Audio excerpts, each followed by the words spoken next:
Welcome, ladies and gentlemen, to PlayOnSports.com, your destination for high school sports. Sean Hennessy here with you, joined to my right side, Kirsten Fairchilds. We're broadcasting to you live from Independence High School here on this Saturday, December the 1st, 2012. Thank you for tuning in for tonight's key matchup. It is the CCS Division I Football Championship game featuring the San Benito Hay Balers taking on the Milpitas Trojans live in just a few moments. Welcome to the PlayOnSports.com pregame show.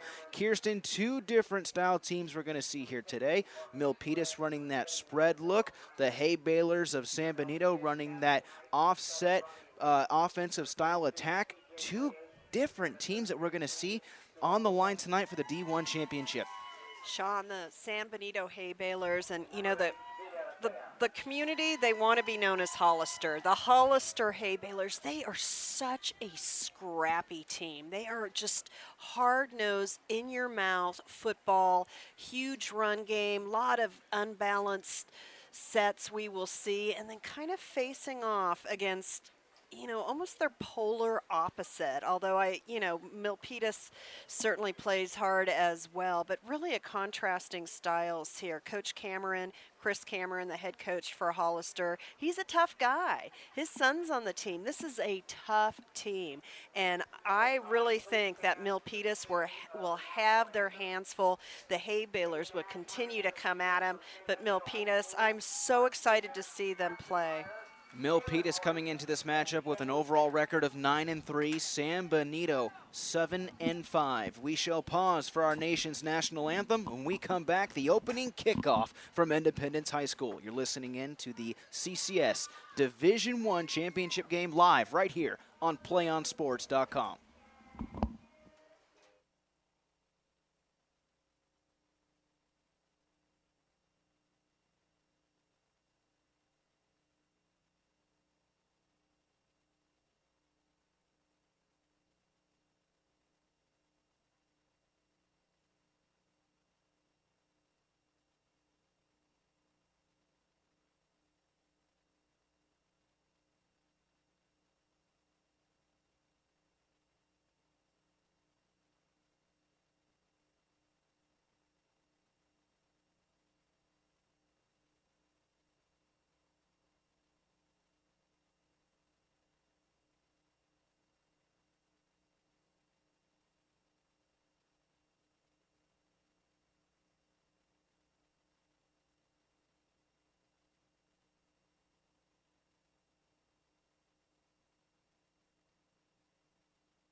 Welcome to Independence High School, folks. Tonight we've got one heck of a matchup in store for you. It is the 2012 CCS Division I Football Final. Kirsten Fairchilds to my right side. I am Sean Hennessy, bringing you the live play-by-play action here at the broadcast booth of Independence High School. The final matchup here today, we saw a great D3 title won earlier this afternoon by Valley Christian on top of Aptos, 51-20. Now we will see the Division I championship game featuring the number 6 seed, San Benito Hay Balers, taking on the number 1 seed, Milpitas Trojans. Milpitas will be receiving the football to start the football game. The Hay Balers out of Hollister, California, will be kicking off, wearing the all-white uniforms with the red lettering, moving right to left on your screen. Receiving the football will be Milpitas in the yellow helmets, blue jerseys, yellow lettering. What's on the line? A CCS Division I title. Milpitas 9-3 on the year, San Benito 7-5. As the rain continues to fall here at Independence High School, it's actually being blown in right to left. Now it's really starting to come down. The umbrellas are open, fans on their feet as we get ready to kickstart things off here at Independence High School. And we are underway to start the D1 championship game as the up man has a hard time feeling the ball. That's Rodriguez along the far side of the field. It hits his hands, falls backwards. Now he takes the ball out just past the 15-yard line. Sean, I think the weather has to favor Hollister. The Hay Balers, I saw them play a game against Palma. They were not successful, but that was a mud fest. They play on natural turf. They are used to inclement conditions down there in Hollister this season, and they play the style of play that would do better in the weather. Milpitas traveling left to right on your screen. They will start this series on their own 17-yard line. Under center will be quarterback Ronnie Reed, the big man, and he's actually going to take it from the shotgun. Plenty of time now. He flings it deep. First play of the game, and he overshoots his intended target down the far sideline. He was looking for David Cruzcamp across the far side of the field. Let's go ahead and give you the starting lineups for Milpitas. The offensive line consists of Zoel Lay, Vita Musica, Mikey Sabi, C. Mataelli, and Anthony Garay. The wide receivers will be Trey Hartley, David Cruzcamp. In the backfield, you'll see Squally Canada. Keep your eye out for him. C.J. Reyes and the quarterback, Ronnie Reed. On second down, it will be a handoff. Reed gives it to the tailback who works the middle of the field for maybe a gain of one. Kirsten, that defensive line for the Hay Balers closing in already. We can expect this one to be a very physical matchup. San Benito averaging 68 tackles a game, 1.8 sacks on the season. The Hay Balers, very defensive-oriented team. It'll be 3rd down and 8 following the first two plays of this game. 3rd down and 8 for Milpitas on their own 19-yard line. Shotgun formation, 2 wide receivers towards the bottom, 2 to the left side. Reed flings it, hits his man. Pass caught past the 20-yard line. That will be good enough for a Milpitas first down. The officials come together. Actually, it's going to be just shy. The side judges come together, and it's going to be complete at the 25-yard line, 2 yards shy of the first down marker. 4th down upcoming. David Cruzcamp with the catch, doing a good job holding onto the ball in the slick, rainy weather. Quarterback Ronnie Reed will head backwards slightly from about 15 yards behind the long snapper as he gets ready to punt the ball away. He stands over 6 feet tall, around 220 pounds, and he gives that one a boot. We'll see if Cody Cameron can receive the ball. Instead, it's another up man for the Hay Balers. That's Barrera, who takes the ball on a one-hopper past the 30-yard line. It took an awkward bounce in favor of San Benito. And how about the Hay Balers with tremendous starting field position inside their opponent's 25-yard line? Right now, Milpitas not only fighting the Hay Balers, they're fighting the weather. Sean, the weather just went tremendously bad within the past 15 minutes right before this game, and Hay Balers have made it count in their favor. Hay Balers in business, moving right to left in the all-white unis. Quarterback under center is David Stanton. He hands the ball off, or correction, he goes down on the first play. Defensive line bull rushed, and that was the big man. That was Vita Vea, who stands over 6 feet, 200 pounds, well over 200 pounds. Well, Sean, it makes me wonder if there were some problems with the exchange there between the center, Richie Sosa, and the quarterback, Stanton, because I don't think there was a secure ball there, and Rocha held on to it. Robert Soto, the wide receiver, flanked out at the bottom of your screen. 2nd down and 13 following the botched handoff. And again, Milpitas either sniffs it out, or we have no yardage gain, no progress gain for San Benito on their first 2 opening plays. It's going to be a tough night running up the middle on that Milpitas D-line, those linebackers.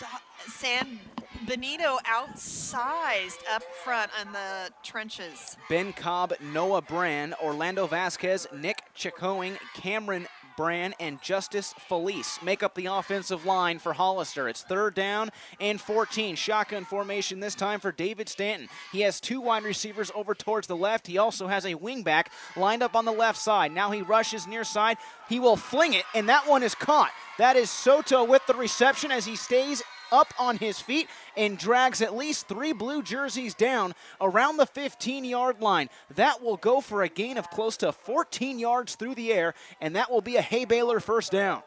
Wow, what a bullet Stanton delivered. In this rain, there was such a determined, decisive throw, and a good job by Soda pulling it in. Wide receivers for the Hay Baylors, number 21, Chris Blake, Lionel Mungia in the backfield, Damian Botello, and the tailback, Paris Edwards, although we'll see quite a few different Hay Baylors touch the ball here tonight. David Stanton, the quarterback, completes his pass, and it's now 1st and 10 for the Hay Baylors. On the Milpitas 14, this is Stanton working the right side of the offensive line, and he's flugged down inside the 10-yard line. Good fake handoff by Stanton. Stanton started the season as the 3rd-string quarterback because of injuries and his fine play. Here he is, the starting quarterback. He has taken his lumps this season, Sean. He's one tough customer. 8 minutes and 15 seconds remaining in the opening quarter. No score between Milpitas and San Benito. If you're just tuning in, Milpitas went 3 and out, had to punt the ball away. Now San Benito in business. 5th play of this offensive series upcoming. Stanton directly under center. He shifts the back over towards his right. 2 wide receivers flanked out deep to each side. He hands it off. Ball will go right side. Carrier inside the 3, down close to the 1. San Benito, a lot of motion right there. The Hay Baylors trying to really stretch out the room in the backfield, and they take it down around the 1-yard line.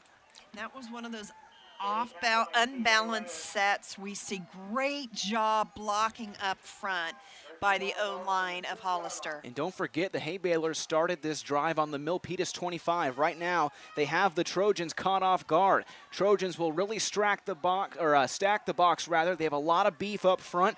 As we see a play go towards the left side, Stanton will keep it himself on the QB keeper, flung down behind the line of scrimmage. No yardage gained on the play. Stanton just tried to roll out and follow the left side of that offensive line, but making a key tackle was Eric Palomo as he penetrated the line of scrimmage. It will bring up 2nd down and goal. Great pressure off the end by Palomo. Terrific job getting off the ball and just flinging Stanton to the ground. DeMarco Leonard, Eric Palomo, Jake Romero, and Jason Scrimpos make up the defensive line for Milpitas, and San Benito would like to think things over, and they burn their first timeout of the ball game. No score here. First quarter at Independence High School, 7:01 left to play. You're tuning in to PlayOnSports.com, your destination for high school sports. Hey fans, would you like to watch more of your school's great matchups like the championship game you are enjoying here at Independence High School tonight? If so, tell your school to sign up for the Play on Sports School Broadcast Program. Our program allows schools to broadcast all of their games and other activities all on the web. For more information, please visit playonsports.com/SBP. It's San Benito taking on Milpitas in the 2012 CCS Division I title game. San Benito knocked off Alisal 27-0 and then took care of Salinas 30-13 to make it to this matchup. Milpitas knocked off Silver Creek 56-7 and then Sequoia 34-19 to make it to Independence High School. On 2nd down and goal following the timeout, David Stanton, the quarterback, checks things down. Now he lines up directly under center. 2 wingbacks, call it a double wing. He'll work the right side, takes the call, flag thrown. Play made in the backfield, and making the tackle was Vita Vea, but there is a flag on the play. Sean, I know San Benito likes to run these unbalanced sets, but Milpitas right now is not being fooled. They're really doing a good job coming off the weak side. It will be a false start penalty against Hollister. That will push them back slightly, and it gives us a good chance to introduce our officials for tonight's matchup. Our referee, David Fink, our umpire, Joshua Swerdlow, our head linesman, Lyle Froman, our line judge is Mark Gray, and our back judge is Craig Kersey. So that will move the line of scrimmage back 5 yards. False start penalty committed against San Benito. For those of you tuning in out of the Hollister area, we understand your liking of the name Hollister, and we will honor that throughout the broadcast. We'll mix it up with San Benito and Hollister. Right now, the Hay Baylors in business following the false start penalty. The wind really picking up here at Independence High School. 6:37 to play in the opening quarter. This is David Stanton, who keeps it on the option, finds room in the right side and takes it into the end zone. He takes it into the end zone from 7 yards out, and the Hay Balers strike first here at Independence High School.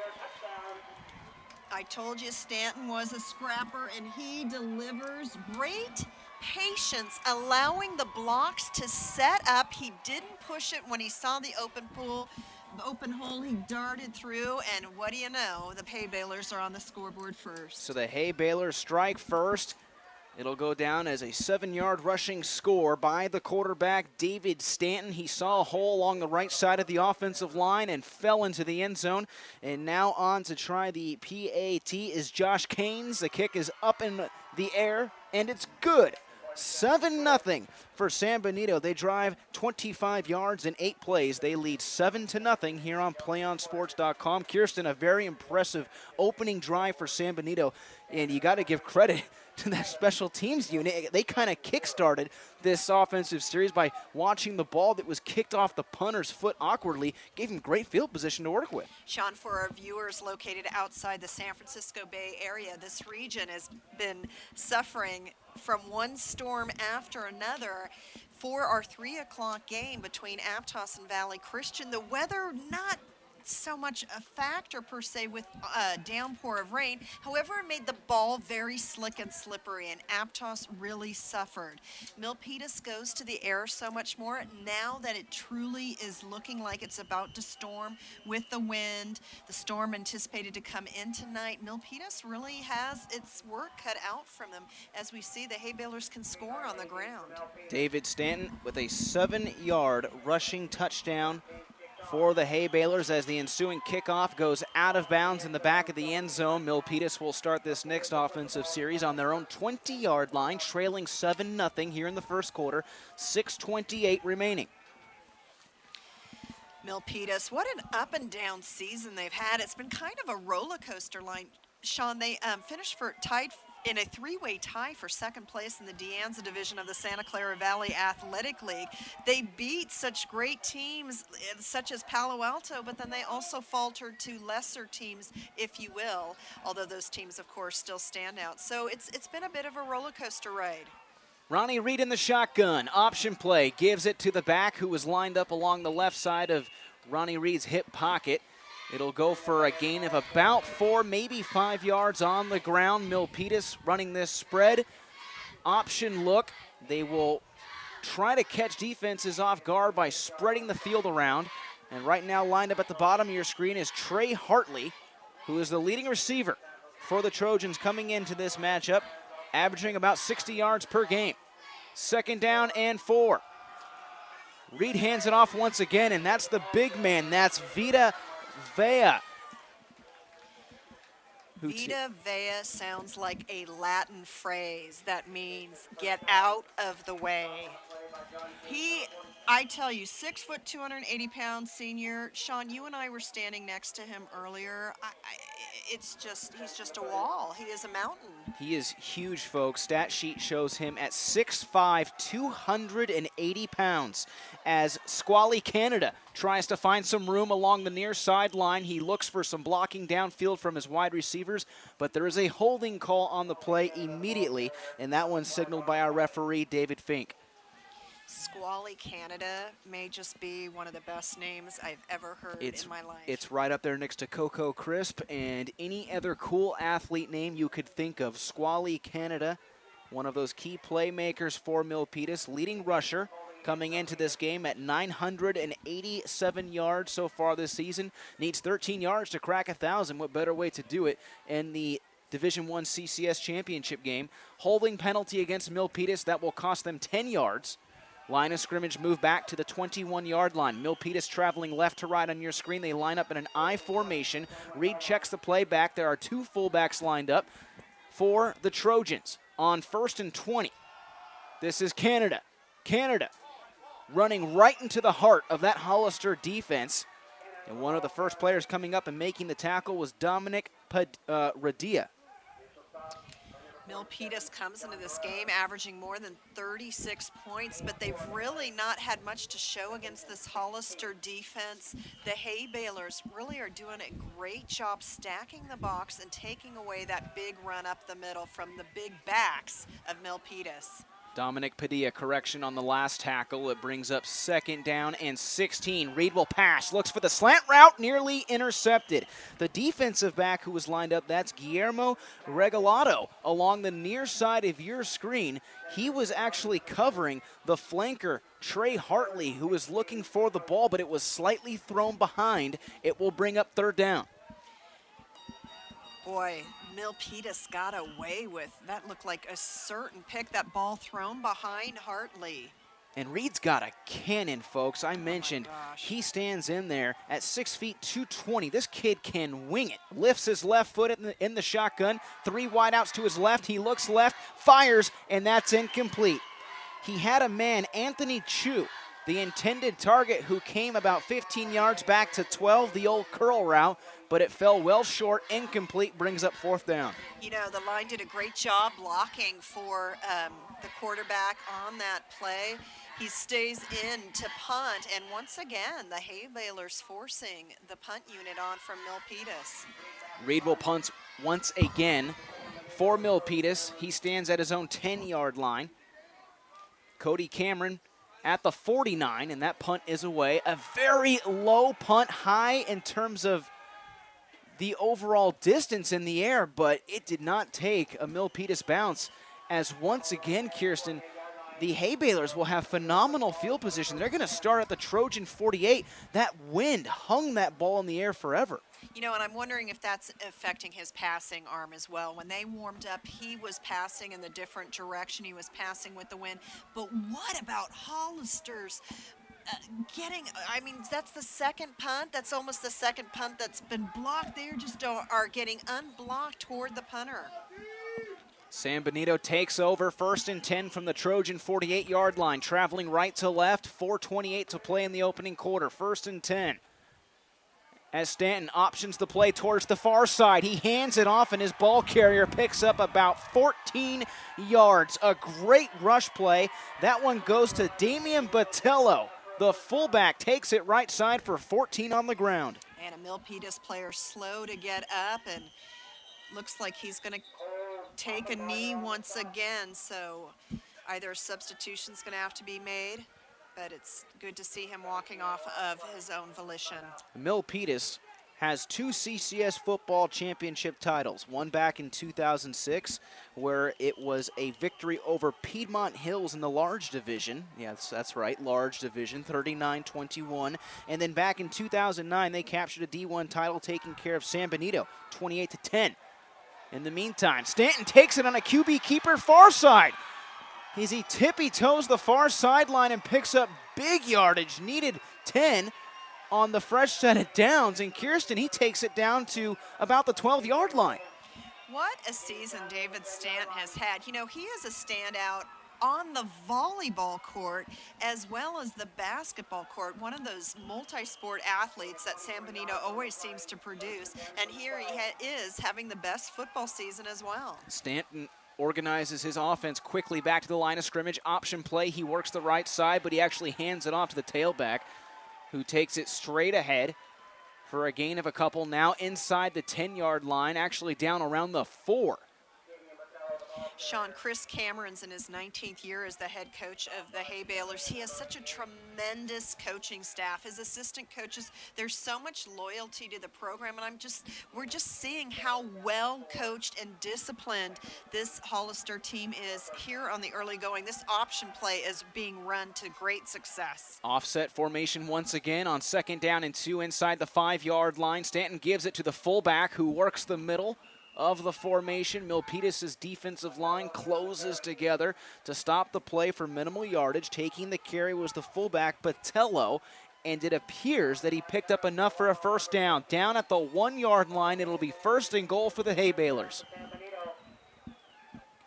With 3 minutes and 18 seconds remaining in the opening quarter, Stanton heads back into the huddle to give the play call from the 1-yard line. Milpitas' defense will have to step up. If not, they're about to trail 13-0. First and goal at the 1 as Stanton goes directly under center. 2 tight ends, hands it off to the fullback who goes up the middle. No signal, there it is. Touchdown. Damian Botello from 1 yard out, and the Hay Balers now lead 13-0. Well, chalk it up to great field position. Both times Hollister goes to work already in Milpitas territory. They don't have very far to go, and they've been going not very far, but in a hurry. So Damian Botello with a 1 yard TD rush. And San Benito goes 5 plays, 48 yards to cap off that drive.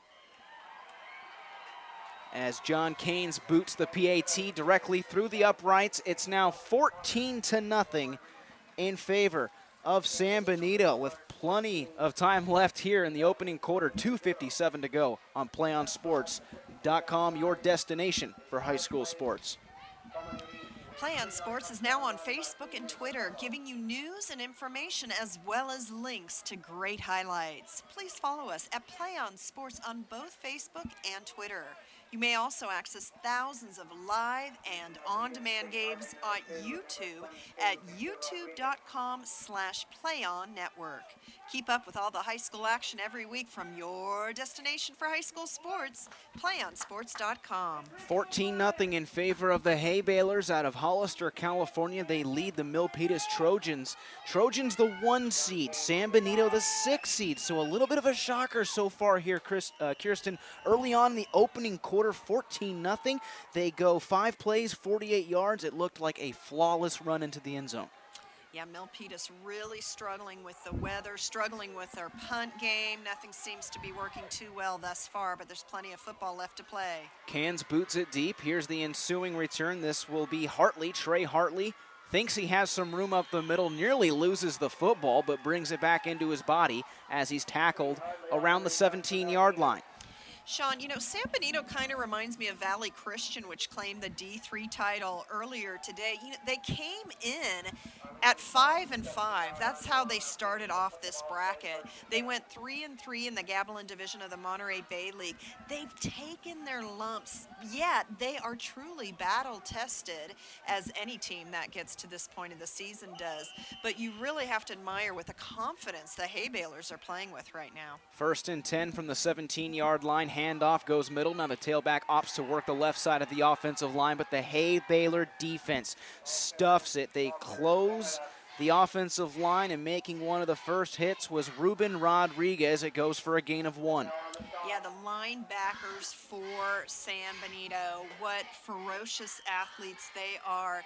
You know, it's a very interesting history to San Benito, the school, which I'm sure we'll talk about throughout this game. Here's Reed once again in the shotgun on 2nd down. Whistles blow, flags thrown, and we're going to have a false start against Milpitas. The Trojans shooting themselves in the foot here early on, as this will be another penalty against Milpitas. It will push them back 5 yards. So what was 2nd down and 9 will now bring up 2nd down and 14.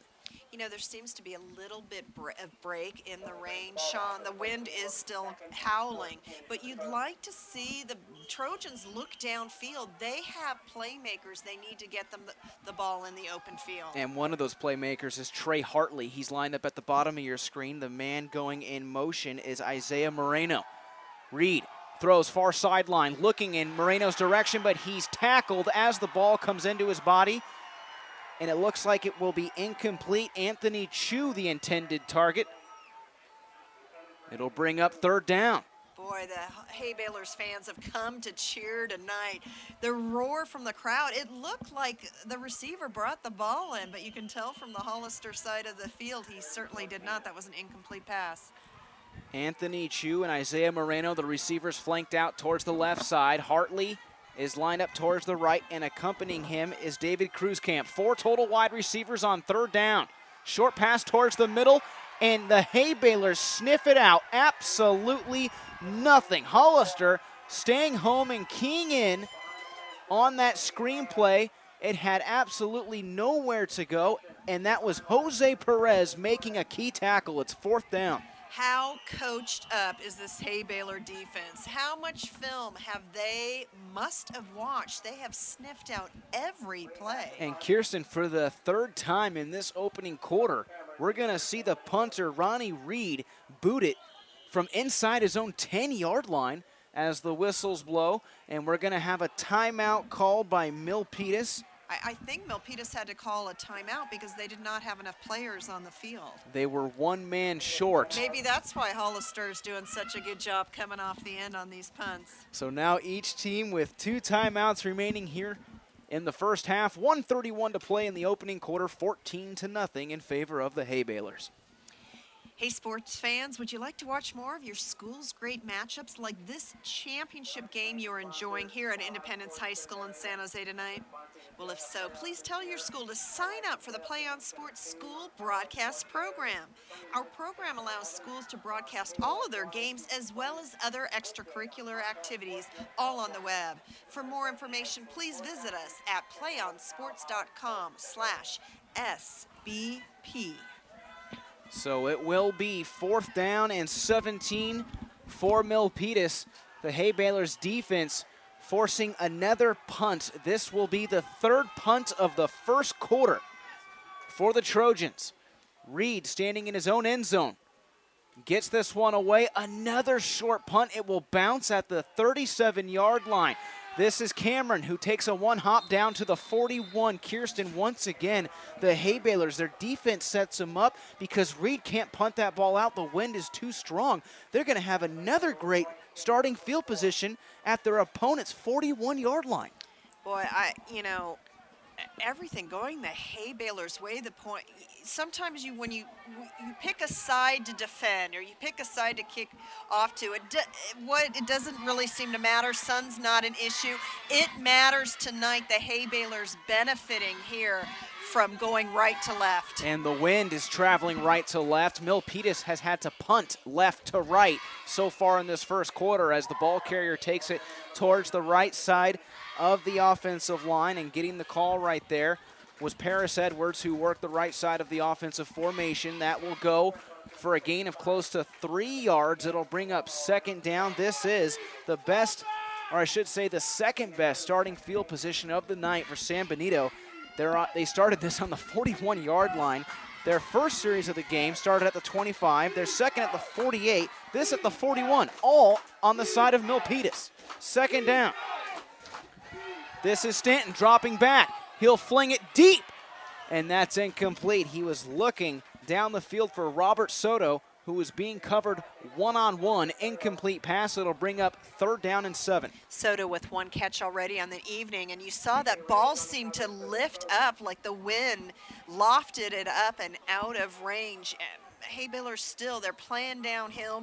Milpitas is playing uphill, and you have to just, if you're a Hay Baylor fan, you have to like the way the momentum seems to be securely in the Hay Baylor's grasp. 3rd down and 7. Hay Baylor's with the football at the Trojan 39-yard line. Milpitas lines up with 3 down linemen, 2 outside backers. Defensive backs playing about 8 yards off as the ball carrier takes it from David Stanton towards the left side of the offensive line, down close to the 36-yard line. It will be shy of the 1st down marker. Will bring up 4th down. Great defensive effort there by Milpitas. They saw the unbalance, the heavier weight, if you will, on the left side, knew the run was coming that way and reacted accordingly. And it looks like we have a 4th down opportunity for San Benito. This would be a big stop for Milpitas. As on comes the punt team. This is John Keynes. Keynes will punt from his own 50. Trey Hartley, the return man, will stand inside his own 5-yard line. Whistles blow before Keynes can get an opportunity to show off his boot. And it looks like the clock struck 0, and that will do it for the first quarter. We've played one at Independence High School, 14-0 in favor of San Benito over Milpitas in this 2012 CCS Division I championship game. Play on Sports is now on Facebook and Twitter, giving you news and information as well as providing links to great highlights. Please follow us at Play on Sports on both Facebook and Twitter. You may also access thousands of live and on-demand games on YouTube at youtube.com/playonnetwork. Make sure to keep up with all the high school action every week from your destination for high school sports, playonsports.com. 14-0.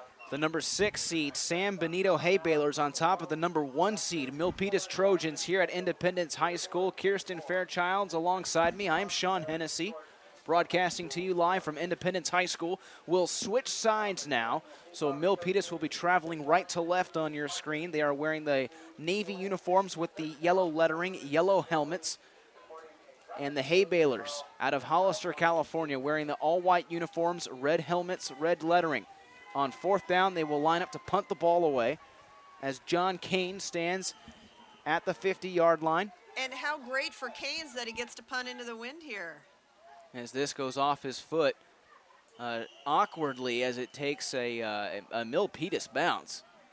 Normally known for a much better punter, or a punt rather, as Canes boots this out of bounds at the 22-yard line. He had a great chance to pin Milpitas inside their 10, but instead the Trojans will have it just outside their own 20. Well, we'll see now Milpitas playing with the wind if they're more successful on offense. Sean, in their 9 wins this season, when they have won a game, they've won by an average margin of 29.2 points. They can put up a lot of points in a hurry, but whether they can do so in a driving wind and on a windy night, we will wait and see. Reed with 4 wide receivers to work with. He chooses the far outside target, Trey Hartley, with a nice reception on a comeback route. He takes that for a gain of 9 yards through the air. Brings up 2nd down and 1 for Milpitas. The defensive line for San Benito made up of George Perez, Jose Perez, and Richie Sosa. The linebacking core, Dominic Padilla, Fabian Gonzalez, John Barrera, and Cody Freitas. On 2nd and 1. Vita Vea. Look how many Hay Baylors it takes to bring this kid down as he falls forward to the 33-yard line. If I had to bring down 280 pounds, I'd need some help too.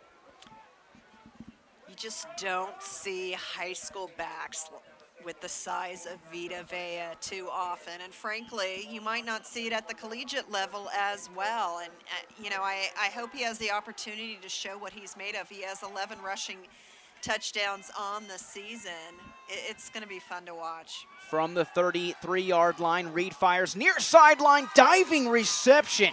Caught in the middle of the air, Isaiah Moreno laying out and showing the Trojan faithful what he's made of. And Moreno wearing the gloves. Here's the big decision for these receivers tonight and the running backs. Do you go to the gloves? We saw that last night, that I believe SI went to the gloves a lot more than they had. Here's Reed on 2nd down and 4, steps up in the pocket, dumps it off to the safety back. This is Squally Canada, who takes it past the 50-yard line and picks up some very nice yardage. Squally Canada passes the 50 down to the Hay Baylor 48.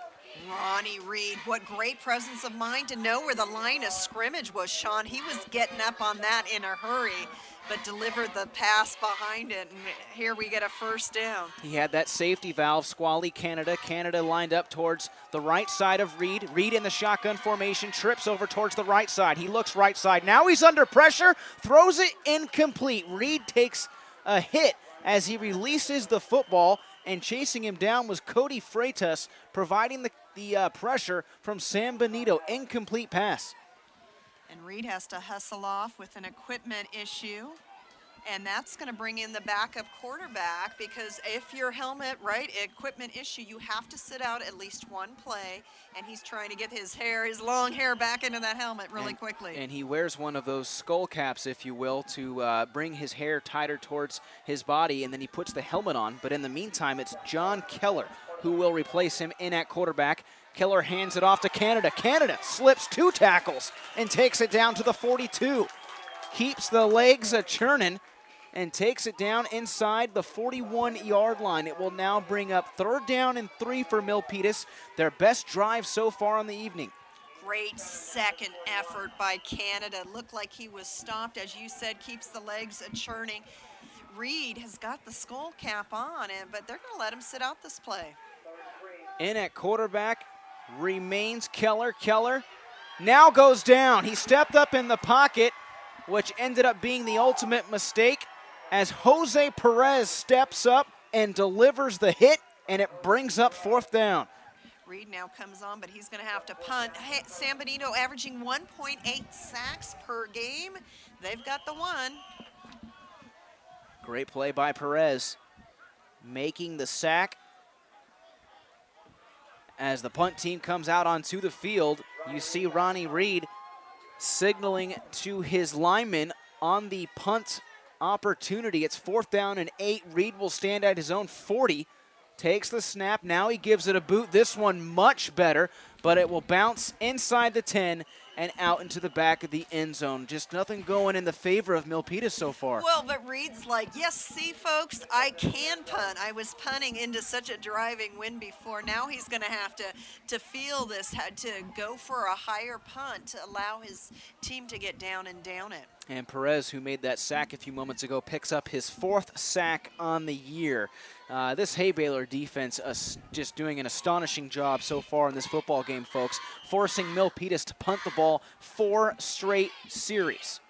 It's 1st and 10, San Benito from their own 20-yard line, their worst field position so far here tonight. Offset formation, tailback will take it, quarterback David Stanton orchestrating this Hay Baylor offense. It's a no tight end, unbalanced, double wing, you name it, from head coach Chris Cameron, and he loves it.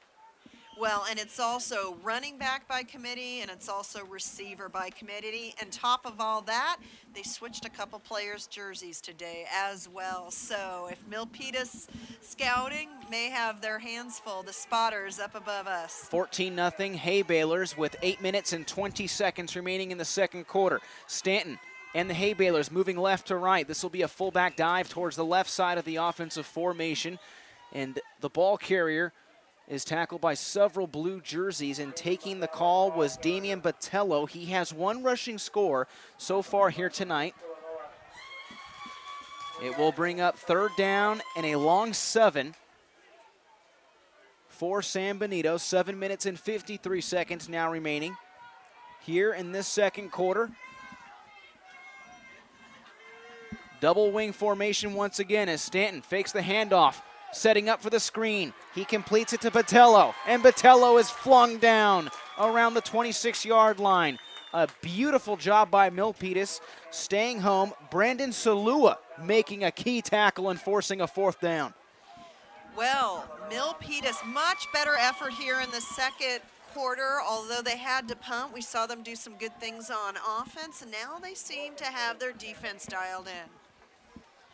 Cans lined up to punt, stands at his own 13-yard line. He will punt into the wind. He will get to experience what Ronnie Reed has experienced so far here tonight as the whistles blow.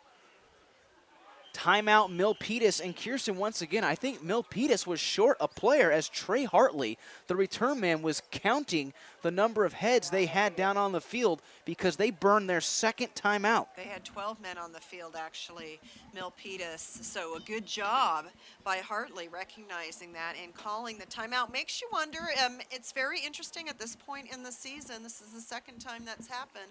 Obviously, someone unaware or confused about his assignment. And how about the smarts from the junior, Trey Hartley? That's a great point, because if there's a flag thrown, too many men on the field, guess what? It was 4th and 2. Now it turns 1st and 10 to San Benito because you have too many men out on the field, but it does cost Milpitas a timeout. So the Trojans have 1 timeout remaining here in the first half, San Benito with 2 remaining, as the Trojans bring their special teams unit back out onto the field.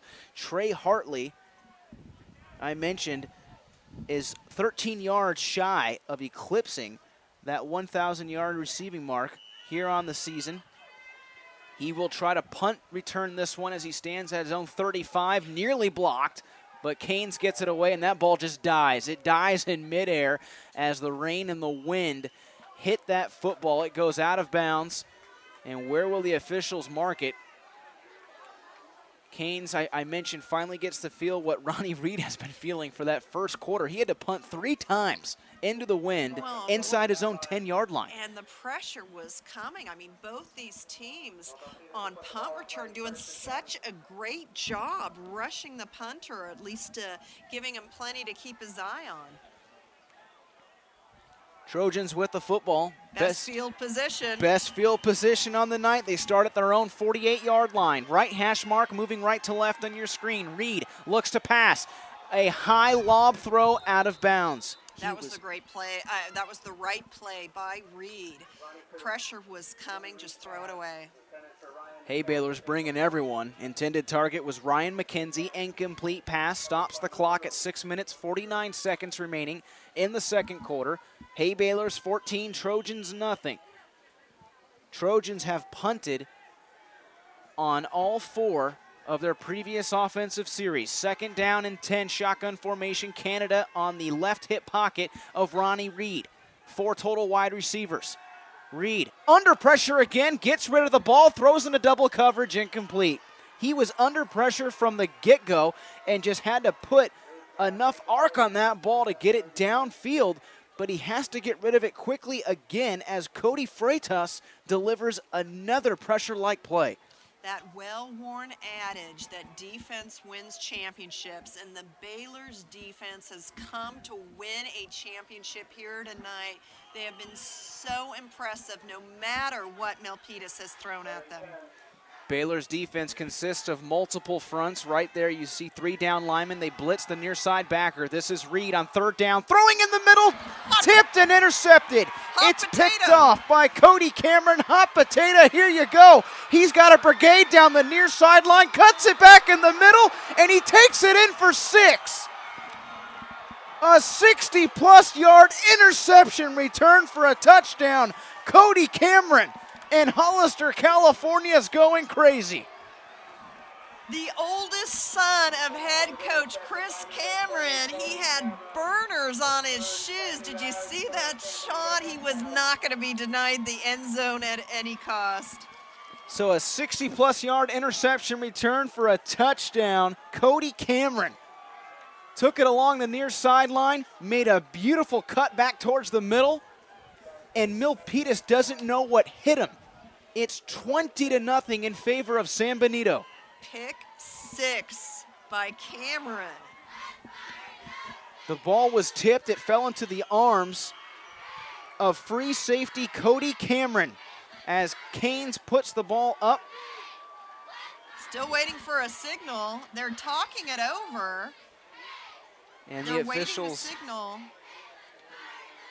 And we pause because the officials pause.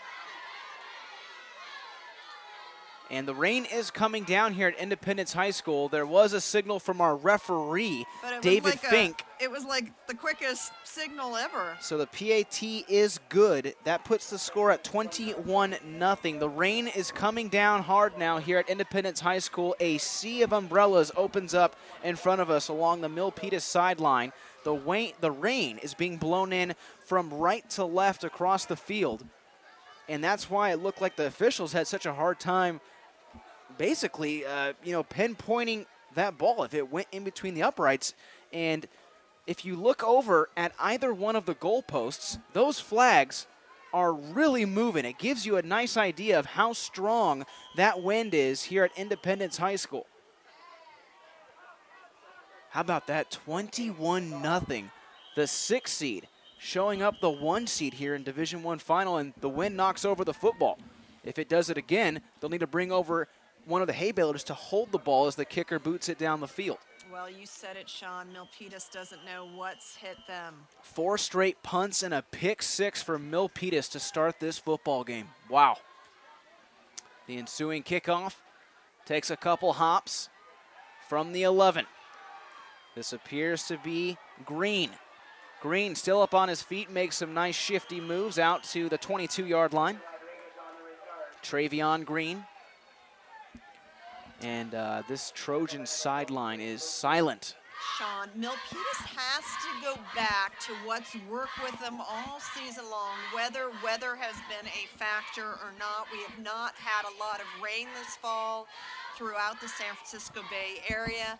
But Milpitas, it seems like they have not gotten this offense into sync. They need to go back to what has worked for them. Reed leads his offense back out on the field. Fumble! Vea fumbles it. Baylor's pick it up. Cody Cameron into the end zone. Touchdown. Cody Cameron with the fumble recovery. He scored a couple minutes ago and strikes again. Oh my goodness. Cameron picked that up at the 19-yard line, and things just went from bad to worse for the Miss Milpitas team. A 19-yard fumble recovery by the man of the hour, Cody Cameron, who had a pick six a few moments ago, now has a 19-yard fumble recovery for a touchdown. What a ball hawker Cameron is. This right kid, place, right time. This kid is everywhere. Cody Cameron making a great play, the senior defensive back, and that one's easy as it splits the uprights. My goodness, what a turn of events as it's now 28-0 in favor of the Hay Baylors. Milpitas has to stop the bleeding, Sean. I mean, my goodness, we know the Trojans can score an awful lot of points in the hurry, but they can't let this one get out of hand, especially with the rain pouring down, obviously affecting the passing game. And Coach Kelly King, you know, what a tremendous career he's had at Milpitas. And Kirsten, how about this? I want to pause for a moment. You look down at the Milpitas sideline, and you have head coach Kelly King bringing an all-team huddle around the 40-yard line. He wanted every member of that Trojan team coming over and circling him. We can only imagine what's being said right now as his team trails by 4 touchdowns in the first half. Well, and you know, this San Benito team, hats off to them, but you look at this performance, and I'm sure Coach King is saying, guys, we are better than this. We are better than this. And Milpitas, they got to buckle down, obviously take care of the ball. It's sodden. It is a sodden, sullen sideline for Milpitas. This is a team, folks, that took care of Palo Alto at Palo Alto 24-19 and defeated the Wildcats of Los Gatos at Los Gatos 17-15 earlier in the season as the ensuing kickoff goes into the end zone. Yeah, that was probably a good thing that it went into the end zone for the touchback. As Milpitas' offense heads back out onto the field, there is nobody on this Milpitas sideline jumping up and down. All the excitement and all the electricity is about 60 yards away. The Hay Baylor crowd going crazy. Their team with a 28-0 lead. I'm so glad to see Via in the backfield. Let's see if you can wear down this Hollister D with a little bit of V to V. So from the 20-yard line, whistles blow, timeout called by San Benito. Each team now with 1 timeout left to play. Kirsten Fairchilds to my right side. I'm Sean Hennessy. We're broadcasting to you live from Independence High School. The score is 28-0 here in this 2012 CCS Division I football championship game in favor of the San Benito Hay Baylors out of Hollister, California. And I've got to go back to Milpitas because I mentioned, Kirsten, they had huge victories at Palo Alto and at Los Gatos, but then they had shocking defeats to Wilcox and Saratoga. They lost to Wilcox back on October the 19th, 24-21 in a heartbreaker, and then they also lost back on November the 2nd to Saratoga, 44-37. I just want to point out while we have the opportunity that Reed is not out on the field. Reed is warming up here on the sideline, so I'm not sure if that results in a benching, giving him an opportunity to watch a little bit of the game, or some other scenario, but the starting quarterback is not out on the field. Vita Vea, who was the tailback who took that handoff, he fumbled the ball and unfortunately cost his team 6 points as Cody Cameron took it 19 yards into the end zone. On the next play, this will be a handoff to the tailback. This is Brandon Salua, who tried to find room around that left side, did a couple spins, and only picked up 2. So the sophomore John Keller, 5'10", 155 pounds, in at quarterback. We saw him briefly when Reed had the helmet, the equipment problem. Keller with 45 pass attempts coming into this game as he hands this one off. It works the middle of the offensive formation. It took 3 hay balers to bring down Vita Vea, once again at 280 pounds, at least 3 hay balers in on the tackle. A gain of about 3 yards. It's going to bring up 3rd down and 4. Well, nobody wants to go down with a sinking ship, and, you know, credit Kelly King for mixing things up here and bringing in the backup quarterback. Double wing in effect now. Motion man is Canada. Canada, right side. Drags defenders down to the 34, and he picks up the 1st down. So Milpitas will move the chains with the new quarterback, John Keller, under center. Well, I'm sure Reed fans are disappointed that he's on the sideline, but you know what? I admire this move by Coach King, and look, already a 1st down, and they have been few and far between for Milpitas tonight.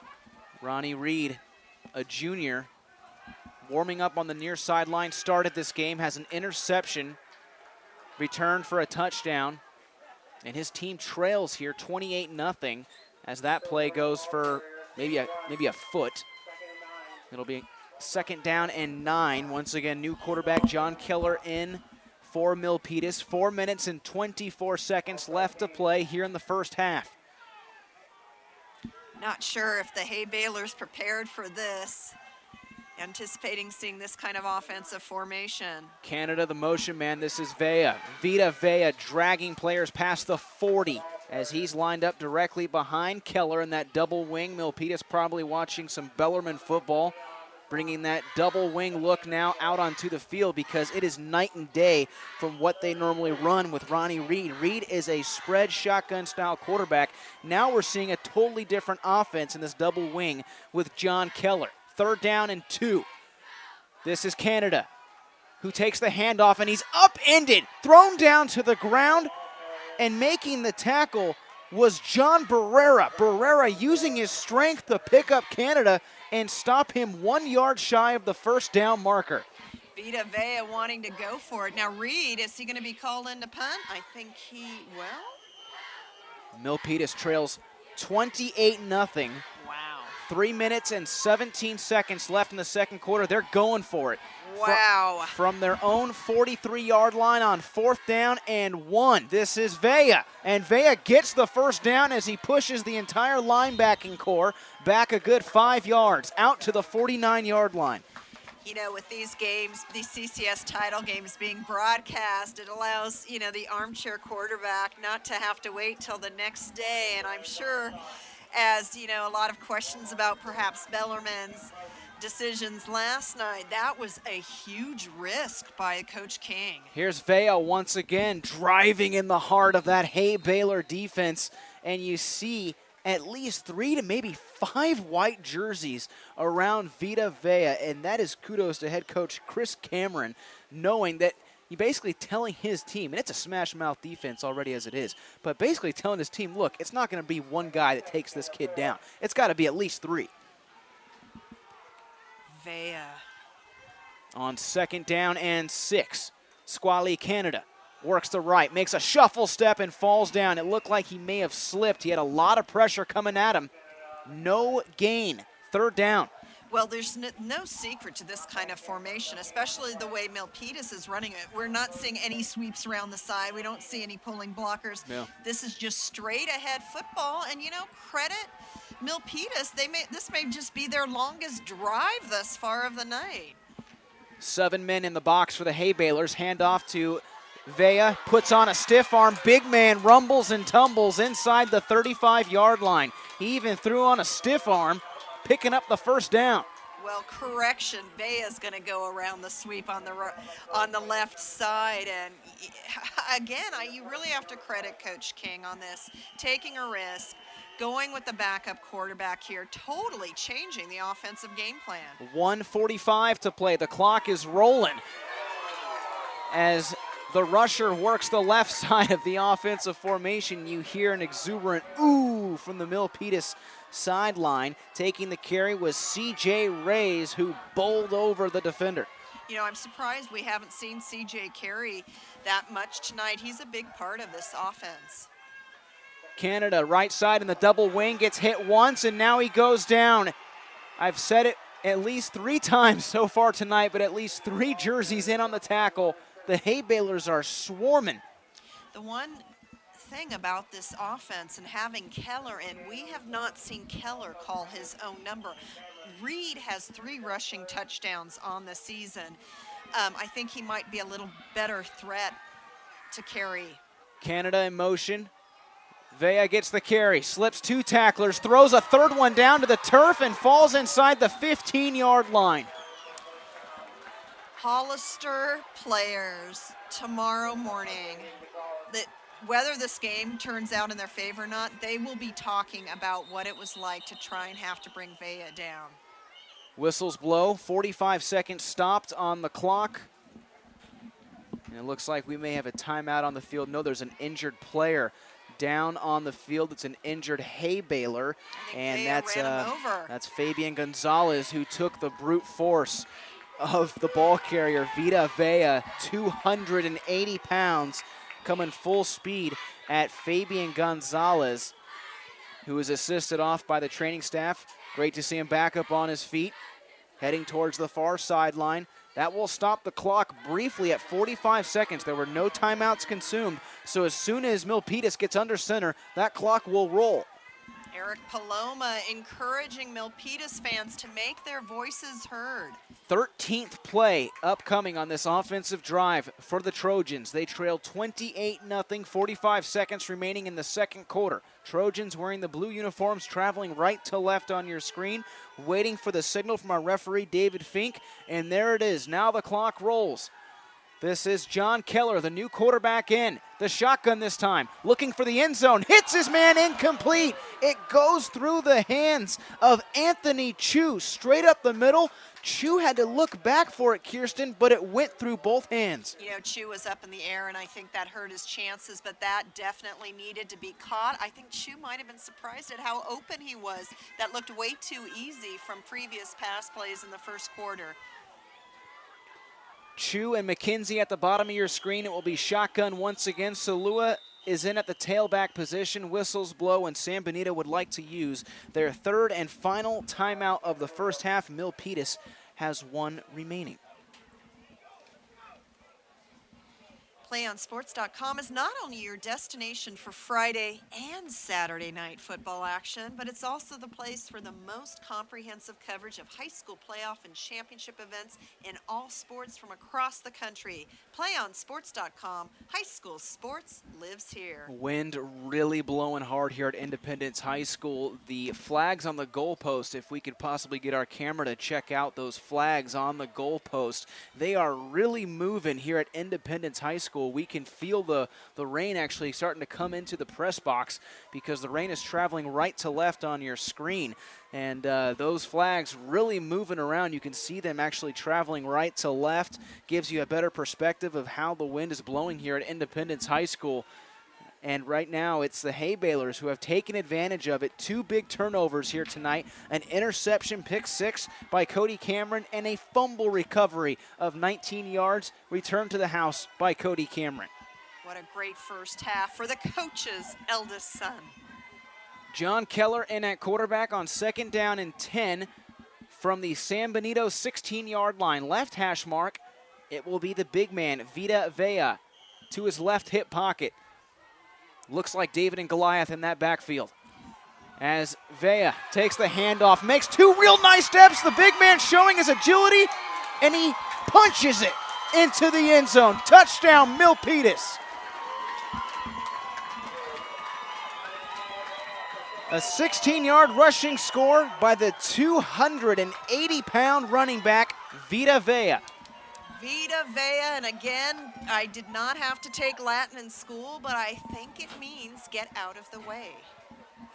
And he made 2 real nice shuffle steps right there, Barry Sanders-like. Barry Sanders was no 280, I'll tell you that right now, but he made 2 real nice cut steps and punched it into the end zone from 16 yards out.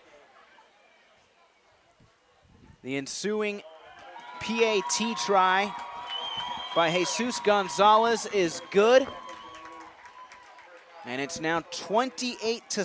Milpitas finally gets on the board late here in the third quarter, but Kirsten, they still trail by 3 scores. A lot of work to do if you're a Milpitas fan. But so important for the confidence of this Milpitas squad. They are the #1 seed facing San Benito, who has struggled so much this season, and you just, even if you're an impartial fan here, I think you're glad to see Milpitas get on the scoreboard. You don't want to see this get out of hand so early.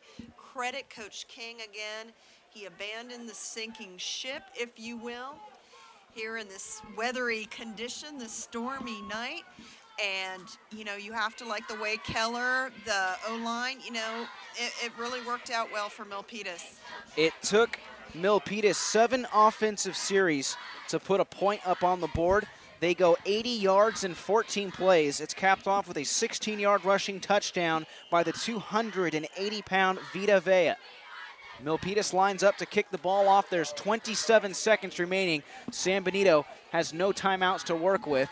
They may just take a kneel down with this hefty lead as the kickoff goes into the end zone. So San Benito with 2 offensive scores, one by David Stanton, a 7-yard rushing touchdown, the other by Damian Botello, a 1-yard rushing touchdown. The other 2 scores come by the way of their defense, and it's Cody Cameron with a 60-plus yard interception return to the house and a 19-yard fumble recovery. So talk about a nice equilibrium of attacking by San Benito as they line up to take a knee and go into the half with a 28-7 advantage. And that's exactly what they're going to do. 28-7, the 6 seed San Benito Hay Balers on top of the 1 seed Milpitas Trojans here at the half. We've reached half. That means it's time to take a break. When we come back, we'll have some first half analysis for you right here on your destination for high school sports, playonsports.com.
One match away from immortality.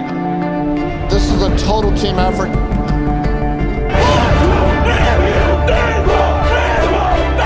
gonna come at you. One shot at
Welcome back to PlayOnSports.com and the PlayOnSports.com halftime show. You're tuning in to the 2012 CCS Division I Football Championship game featuring the number 6 San Benito Hay Balers taking on the number 1 Milpitas Trojans, and it is all Hay Balers here at the half, 28-7 in favor of the folks in red and white. What a first half, Kirsten, for San Benito. We'll go through the scoring in just a moment, but your overall assessment of what we just saw in that first half. Well, San Benito came in here so ready to play, obviously aware of what the coach wanted from them, but they got some breaks early, and they capitalized on those breaks. Incredible field position. Milpitas, nothing but problems, and San Benito burned them for 28 points. 28 points, 2 of those scores coming by way of the Hay Baler offense, the other 2 scores coming by way of the Hay Baler defense. And let's get you caught up to speed. Back to the first quarter we go. It was David Stanton with a 7-yard rushing strike that gave the Hay Balers an early 7-0 lead. Then Damian Botello, the fullback, punched it in from 1 yard out, PAT good. That gave the Hay Balers a 14-0 advantage. Then into the second quarter, it was defense as Cody Cameron took a tipped ball from the defensive secondary and drove it 60 yards the other direction, a 60-plus yard interception return for a touchdown, PAT good. That gave San Benito a 21-0 advantage. It was an interception thrown by starting quarterback Ronnie Reed, who has since been replaced by John Keller. And then the very next play, the ensuing kickoff, the first play on offense for Milpitas, Vita Vea fumbles the ball, and who picks it up? Surprise, surprise, Cody Cameron, a 19-yard fumble recovery, returned to the house for a touchdown. PAT good, 28-0, and then a few moments ago, Milpitas showing all their life, all their heart. They complete an 80-yard drive, 14 plays, and it was capped off by Vita Vea, a 16-yard rushing touchdown, PAT good. That put the score at where we are currently at, 28-7. Cody Cameron, the senior three-sport athlete, shines on the basketball floor, also runs track. We saw his pure speed.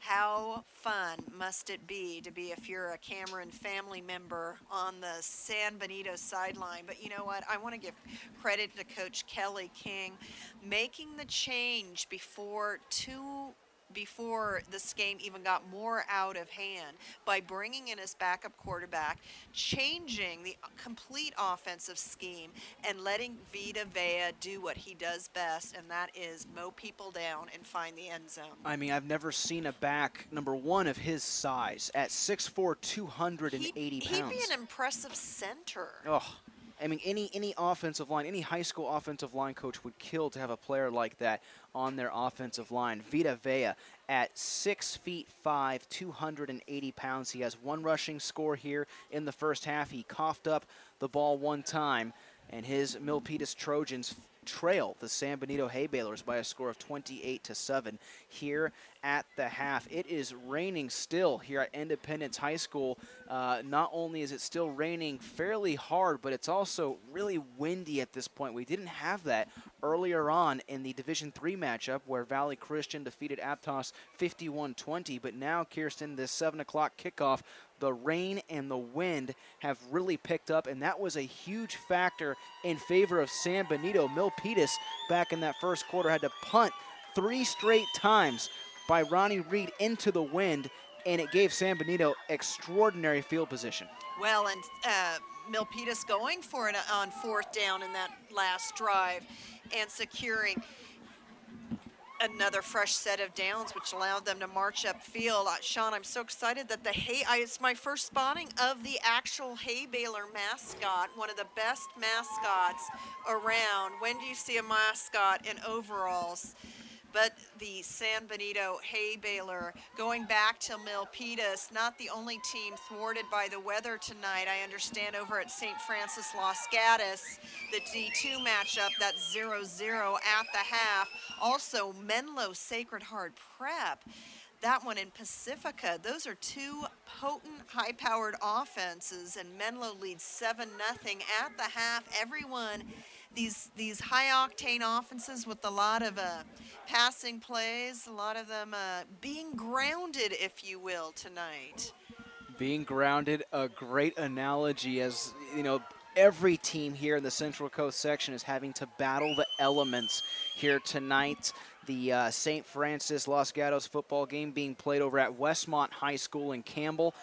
They're experiencing a nice little torrential downpour, if you will. So everyone having to battle the elements. The good folks here on the Milpitas cheering side opening up the umbrellas, getting their hot chocolate out, because we have one half of football left to play here at Independence High School. That's going to do it for the PlayOnSports.com halftime show. When we come back, Kirsten and I will have the opening call to start the third quarter here on PlayOnSports.com.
Getting ready to kickstart the third quarter live at Independence High School. I'm Sean Hennessy, Kirsten Fairchilds to my right side. 28-7 is our score as we get ready to start the third quarter in favor of the San Benito Hay Balers out of Hollister, California.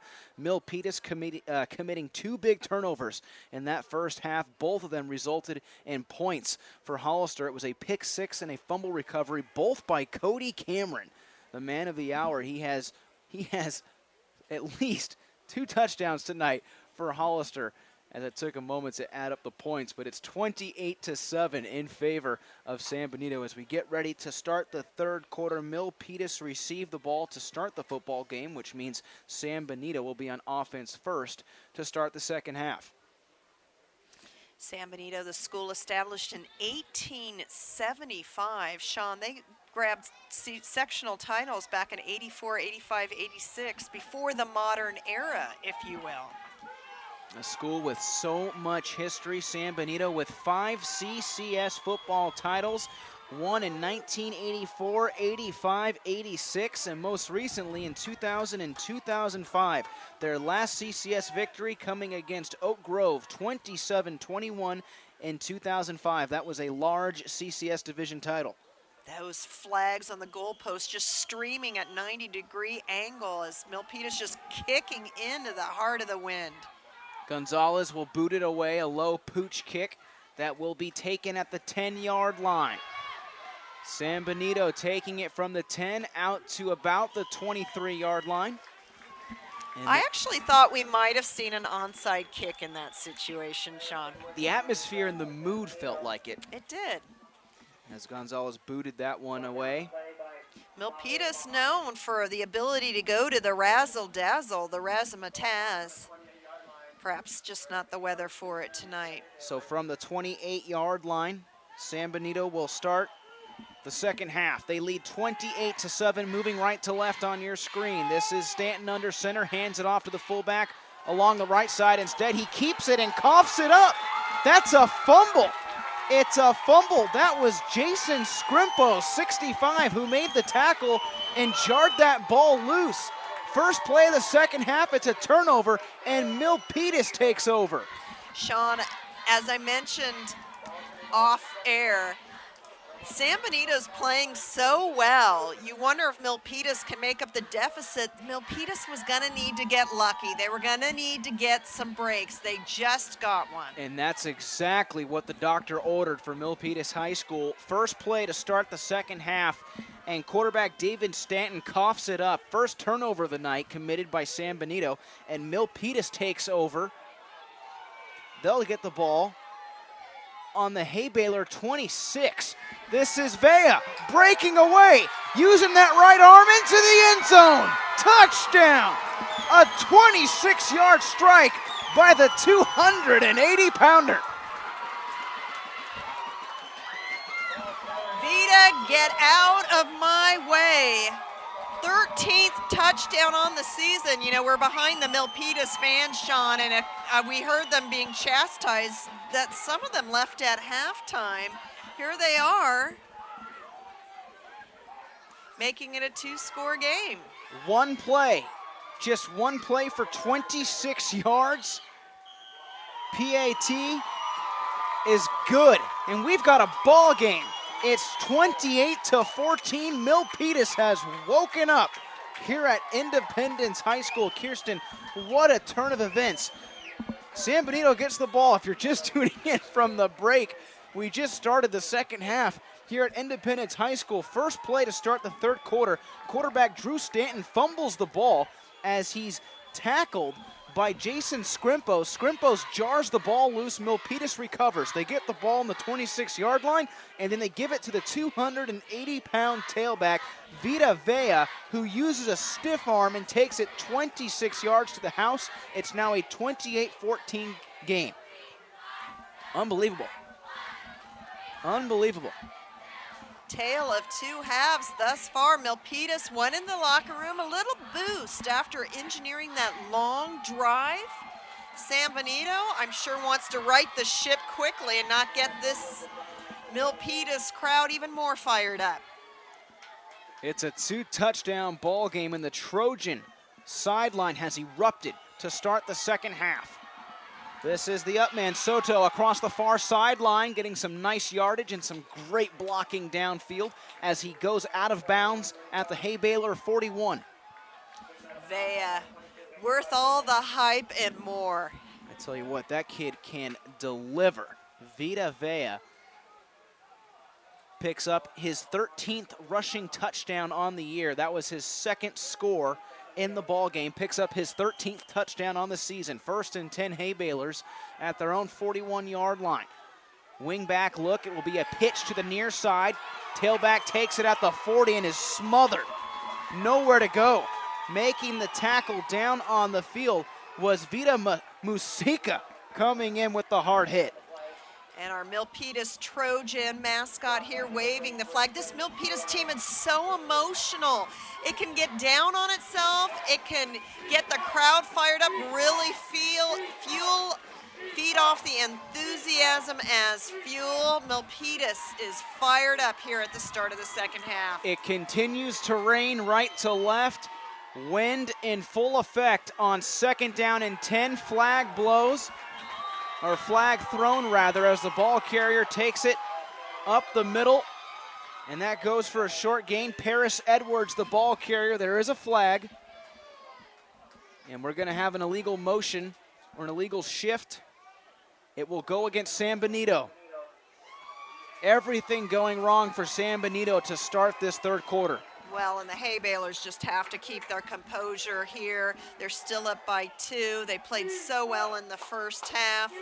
Got to hold on to the ball. Ball security and ball control key here for the Hay Baylors. 3rd down and 9 for the Hay Baylors from their own 42-yard line, traveling right to left.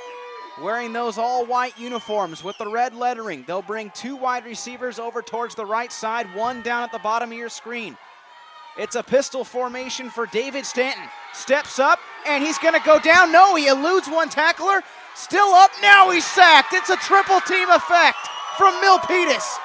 3 Trojans bring him down. Such a weird play. Stanton must have felt like he was clogging through kicksand there. He couldn't get away. Finally, Milpitas caught up with him. Jason Scrimpos, the man who jarred the ball loose in the last offensive series for San Benito, was the last man to bring down quarterback David Stanton. I mentioned there were 3 blue jerseys around Stanton as he fell to the ground. He did a phenomenal job escaping the first hit, but could not escape the other 3 players. So the official called a timeout. I think they're wiping the ball down. At this point, the field very wet, an artificial field here at Independence High School. It's somewhat new, under a year old, as the punt team comes on the field for San Benito. That one is away. This is Hartley, who signals for fair catch at his own 30-yard line. Our first fair catch of the entire day. Nothing in Valley Christian Aptos game. You know, this game very similar to Valley Christian Aptos. Aptos had some miscues early, allowing Valley to jump on top and never let the Mariners develop the kind of momentum that Milpitas has been able to do here in the last few minutes of this ball game. Trojans with the football on their own 31-yard line. They'll move left to right, and playing the quarterback position appears to be the original starter, Ronnie Reed. He has an interception, pick 6 earlier on in the first half, but head coach Kelly King has brought his starter back in. He's under center. Motion man, this is Salou, who goes left side. He's got a wide open lane. Brandon Salou throws a right arm down and is brought down inside the 30. My goodness.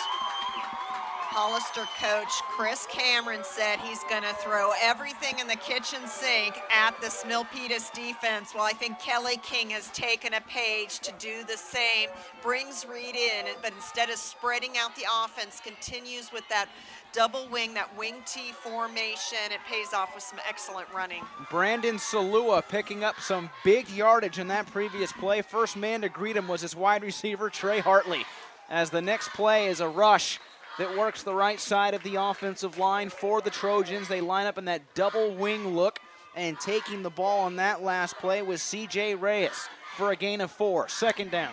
Hey, I love this play calling by Coach King, having the bigger backs come in against this Hollister defense. 8 minutes and 50 seconds remaining here in the third quarter. Reed hands it off to Canada. Squally trying to find some yardage and is leveled around the 21-yard line, brought down by at least 3 white jerseys outside the 20-yard line.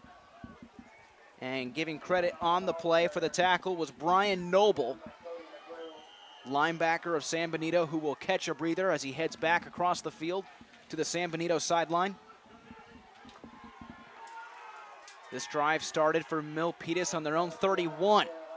Vea slips a tackle, stood up and is flung down as a flag is flung down on the field around the 23-yard line. And that was thrown rather quickly, which usually indicates some area of holding if it's thrown that quick. But you never know, this may go defense. We'll wait and see. It is an offensive penalty. It's a holding call in the 10-yard variety against Milpitas. The first hiccup by the Trojans here in the second half. And we welcome all of you tuning in to this evening's broadcast. You're tuning in to the CCS Division I football championship game between the number 6 seed San Benito Hay Balers out of Hollister, California against the number 1 seed Milpitas Trojans. And right now the Hay Balers on top 28-14, but Milpitas striking quickly here in this second half. Vita Vea with a 26-yard rushing touchdown on the previous series for the Trojans. They have the football right now following a holding penalty. It will be 3rd down and 12. They have it at the Hay Baler 30-yard line. They line up in that double wing look. Trey Hartley is the right side wing back. Vita Vea directly behind the quarterback, Ronnie Reed. The motion man will be CJ Reyes. More than likely, he's on the left side of that offensive formation. And there he goes. It'll be a pass, wide open. He's looking for Hartley, intercepted, dropped by the defensive back, closing in on the ball. Guillermo Regalado closed in. He had a good look at it, but could not secure the pass. Wow, that would have been a huge play by Regalado to kind of quell this momentum of Milpitas. Right, you know, the San Benito coaches, we can hear them barking all the way across the field. They saw new pass was coming, all the time. And Reed was throwing that one into the wind. Incomplete. It's now 4th down and 12, and the Trojan offense is out on the field with 5 wide receivers in the shotgun. Reed steps up in the pocket. Now he throws. Pass is caught. But short. It looks like it's short. Ryan McKenzie gets the grab, tackled at the 21. It will be a turnover on downs. Hay Baler defense steps up. I know that he would have been kicking in the wind, but Sean, did not we see the field goal kicker for Milpitas drilling them from 52 yards out? It was quite a spectacle. It was. He didn't miss. And I know they're down by 2 scores, but you'd like to keep the momentum going. The pass game just been virtually non-existent for Milpitas tonight. Hay Balers take over on their own 30-yard line. They have a 14-point cushion here in the third quarter, 7 minutes and 47 seconds remaining. Hay Balers traveling right to left on your screen in the all-white uniforms. Milpitas in the navy uniforms with the yellow helmets, yellow lettering. They have 3 down defensive linemen. 2 outside backers pressed up along the line of scrimmage. Stanton hands it off towards the inside. Goes for a short gain, maybe 1 yard, brings up 2nd down. You know, we haven't seen Stanton go to the air too often tonight, but when he has, his passes have been on the money, and Soto has been the receiver. Like to see Hollister with an opportunity playing with the wind here. Never have I recalled a high school football game where the wind decided so much of the offensive play calling as it will here. 2nd down and 9, they will pass, and that is incomplete. Stanton had all sorts of pressure coming at him, and that was the big man, Vita Musica, closing in and providing the pressure. The intended target downfield had the ball thrown at least 5 yards in front of him.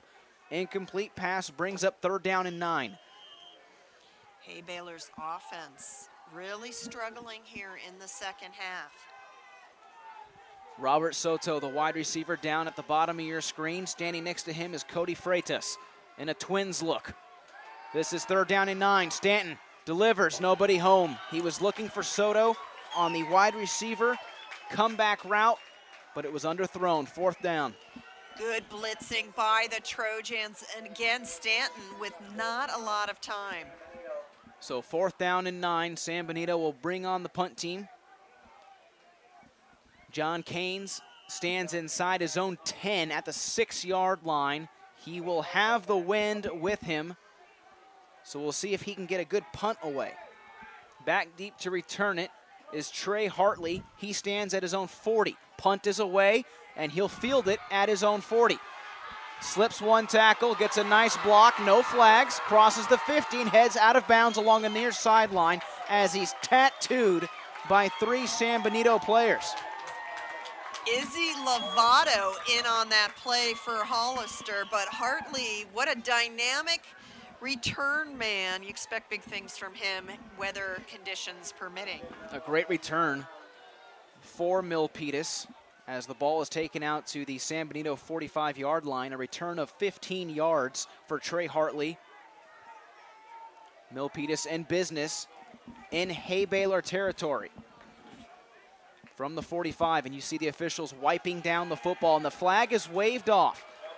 The flag is waved off. There's no flag.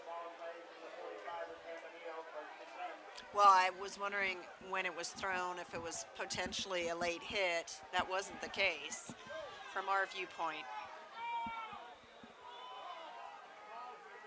So the Trojans from their opponent's 45-yard line will have 1st and 10, moving left to right, 7 minutes and 1 second remaining in the 3rd quarter, 28-14 Hay Baylors.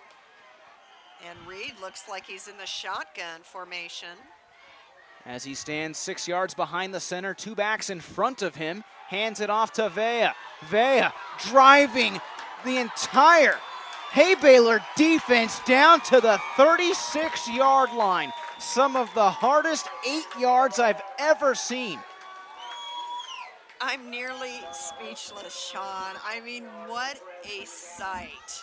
Vita Vea just drove the entire Hay Baylor defense back a good 8 yards at 2nd down and 2. But he reminds me of someone who's like trying to jump rope while holding people. Hollister, you gotta tackle low. He reminds me of Refrigerator Perry on 2nd down and 2. From the gun, Reed will step back, plenty of time, looking deep for his man. That's Cruz Camp incomplete. Cruz Camp could not get a hold of the football. Dominic Radia providing the coverage. Padilla, I beg your pardon. You know, Reed really not able to show what he can do tonight. In fact, every time he takes to the air, it's Hollister with a man in better position than the Trojans. I think people are catching their breath every time it's a pass play. 3rd down and 2.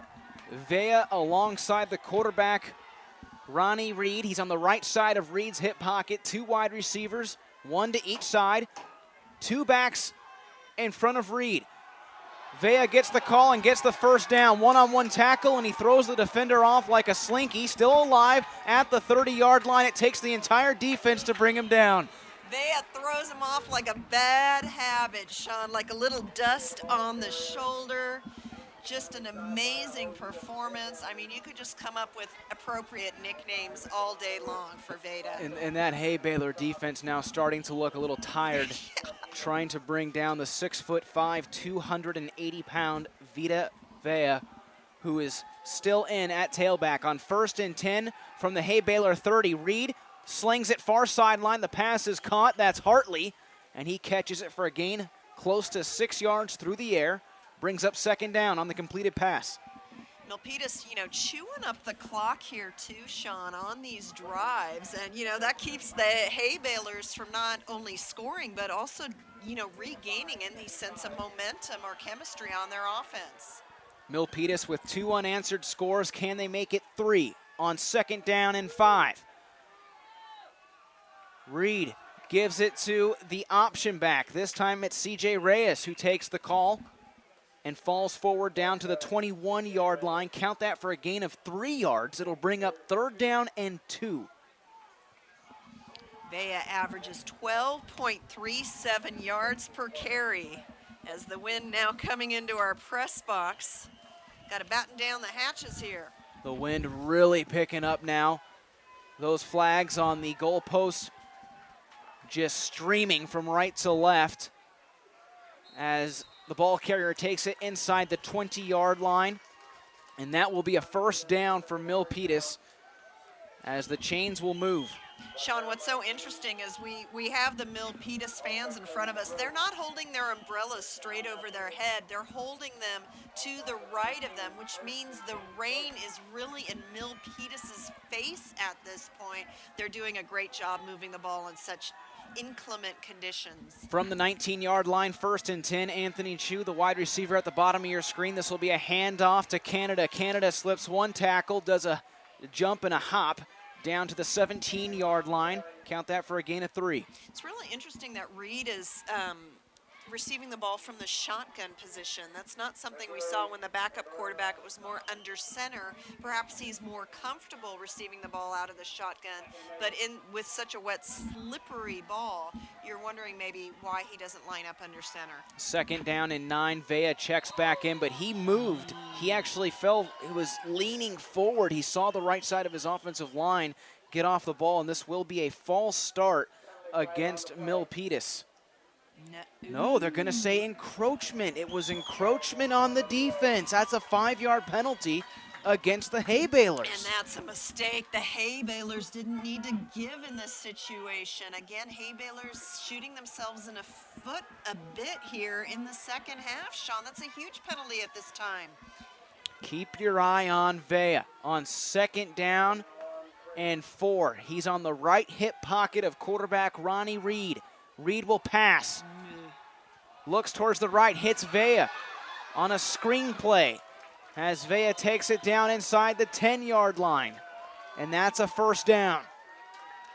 1st and goal for the Trojans. Who knew Milpitas could be so methodical? They are really known for big risks and big rewards, but they're playing so intelligently ever since they fell behind 28-0.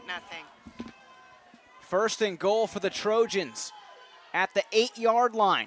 Vea takes the call, skips past 2 defenders, and is tackled at the 2-yard line. He gets drilled at the 2-yard line. That will go for a gain of close to 5 yards. 2nd down and goal upcoming for Milpitas. Great fake handoff by by Reed. Terrific sell by the quarterback. Talk about being off balance. I think the Hollister defense off balanced on that play. 2nd down and goal. Appears to be Vea. No, that's Rays. No, it's Canada. That is Canada, my friend. Squally Canada on the 3rd attempt takes it into the end zone. A 2-yard rushing score. Well, his number has not been called that often here in the 3rd quarter, but squally Canada showing he can excel under squally conditions. And how about Milpitas? With this PAT can make it a 1-score game at one point, trailing 28-0 as they line up for the point after. It's up, and it's perfect by Jesus Gonzalez. The score is now 28-21 in favor of San Benito here at Independence High School. Coach Kelly King, I believe the head coach for 26 years at Milpitas High School. What great adjustments. His team falls behind by a score of 28-0, Sean. He mixes things up. He changes the game plan. His team responds. Milpitas has got everything going their way, and Hollister, I think, it's just been a few minor things for Hollister, but they've added up to allowing 21-point run by Milpitas. The Hay Balers need to establish some momentum on offense and get back in the driver's seat. 21 unanswered points by the Milpitas Trojans. It has their sideline in it. It has their fans in it, their cheering squad. We've got a whole new ball game here in San Jose, California, as Jesus Gonzalez lines up to kick the ball off. 2:43 left to play in the third quarter. From the 24-yard line across the far side of the field, Robert Soto once again will take it out of bounds across the far sideline. What do you think about the decision to keep the ball on the ground with a low kick like that, allowing the up man to return? Well, they obviously have fear in kicking that thing deep because Soto has now returned the ball at least 3 times as a middle return man, normally set up as a blocker. Kind of odd that they're opting to kick it short and give San Benito, pretty good field position to start at their own 39. It really is. I know they're kicking into the wind, but it is curious. Stanton drops back 3 steps, throws far side, pass is caught. Caught at the 44-yard line, a quick route towards that far sideline. Coming up with it was Zach Perez. Count that for a gain of 5 yards. Great play call on the first play. Go to the air, a bit of a surprise, I believe, allowing Stanton. Stanton is really such a dynamic quarterback, both on the ground and through the air. You'd like him to be able to call his own number a little. On 2nd down and 5, Hay Balers with the football at their own 44. Traveling right to left, they have it on that right hash mark. Stanton can't get rid of the ball. He opts to keep it, and he pays the price.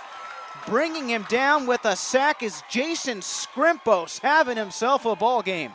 I think that's an official announcer's jinx on that play as Stanton. The word was out. The word was out. And it looked for a moment, Kirsten, he wanted to hand that ball off, but he pulled it back at the last moment and opted to keep it himself, and he paid the price. As he goes down, it's 3rd down and 6 from the 43. Stanton lines up as both wide receivers go out. He throws, and that's brought in. No, it's incomplete. It was a slant route. Robert Soto, the intended target, covered nicely by Trey Hartley. Incomplete, brings up 4th down. Soto in traffic, unable to secure that ball. Looked like he certainly had a play on it, just couldn't hang on to it. So now it's 4th down. Hartley, who just did a beautiful job deflecting that pass down, will punt return for Milpitas as he stands inside his own 20. And Cans will line up to punt the ball away. A very nice punt, high spiral. Fair catch signaled at the 10. A beautiful punt in favor of San Benito. They get that wind. Ball traveling with the wind right there. A nice boot by John Canes. Sean, I don't believe San Benito has earned a 1st down, converted for a 1st down here in the 2nd half. And the defense of San Benito, which is already probably a little tuckered out after trying to bring down Vea, is not getting any rest whatsoever. Milpitas in the first half, their first 4 offensive series, they punted the ball away. For the start of the 2nd half, San Benito has fumbled the ball and punted it 3 times. Milpitas 1st and 10 from their own 10. Vea going towards the middle. Ronnie Reed, the quarterback, hands the ball off. 55 seconds left to play. The 3rd quarter takes the ball out to the 14-yard line. Vea easily stands taller than any man out on that field, including the officials. I think if Steve Stearns, who was part of the the umpire in the previous game, maybe he's not out on the line tonight. As this one works the middle once again.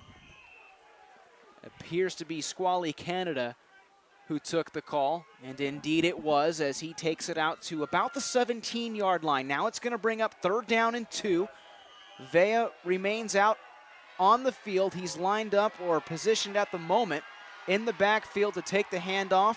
There's 10 seconds marching away, and Milpitas will be content to let the clock roll as we've played 3 quarters here at Independence High School. What a game, 28-21.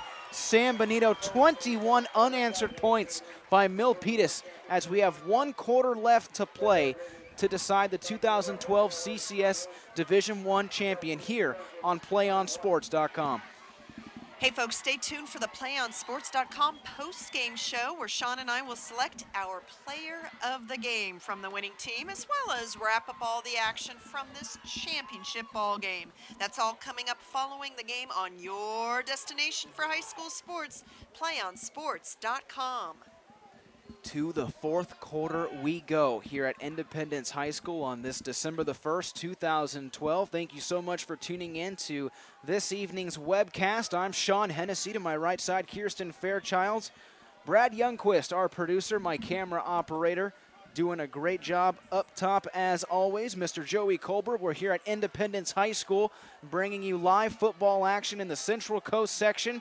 We've reached the fourth quarter, 28-21 in favor of the San Benito Hay Balers out of Hollister, California. But the story of this second half, Kirsten, has been the tenacious Milpitas Trojans not going away, putting up 21 straight points. And the confidence just growing for this Trojan squad. They've returned to using their starting quarterback, Ronnie Reed. He looks a lot more comfortable out on the field. However, that passing game still not clicking thus far for Milpitas. We switch sides to start the fourth quarter, and San Benito having to burn a timeout as we had a nice little lengthy pause. San Benito decides to burn a timeout, so they consume their first timeout here in the second half. They have 2 remaining.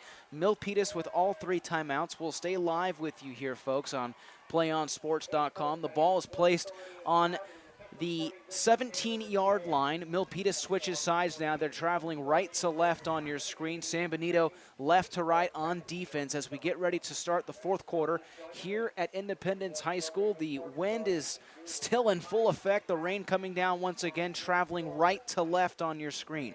Yeah, you mentioned Joey Colbert, our cameraman up top. Joey having to manhandle that camera. As you see, sometimes our shot may be wavering just a bit. It is truly gusting here at Independence. Let me tell you something. There's no tougher man in the business right now than Joey Colbert, and he's doing a great job up top battling the elements here at Independence High School. As both teams head back out onto the field following the San Benito timeout, it's 3rd and 2. Squally Canada in the backfield. He's got Salua and Fea in the backfield, and this will be a handoff to Fea, who takes several players down to the 40 but coughs it up. The ball popped loose. A skirmish down at the 40-yard line. This could be huge if San Benito recovers. No, it looks like a Milpitas player came up with the football, and that's C.J. Reyes. That there is a penalty down. Boy, Vea looked like a slip and slide. You know, it looked like a slip and slide. However, he lost the ball behind him. And that's the second time here this evening that the ball has popped out of Vea's hands. And the flag waved off. Flag waved off, no penalty. It'll be 1st and 10 Milpitas around the 40-yard line. You know that formation, Reed lining up under center, so Milpitas throwing a lot of different well, maybe not a lot, but at least mixing it up against this San Benito defense. From the 40-yard line, Milpitas, fresh set of downs. 1st and 10, 11 minutes, 50 seconds remaining here in the fourth quarter. 28-21 San Benito. They bring 1 wide receiver towards the right, 1 to the left in the shotgun formation for Reed. He passes far side. This is Hartley. Stiff arm. Gets around the edge and is flung out of bounds. It's a completed pass and count it for a gain of 2.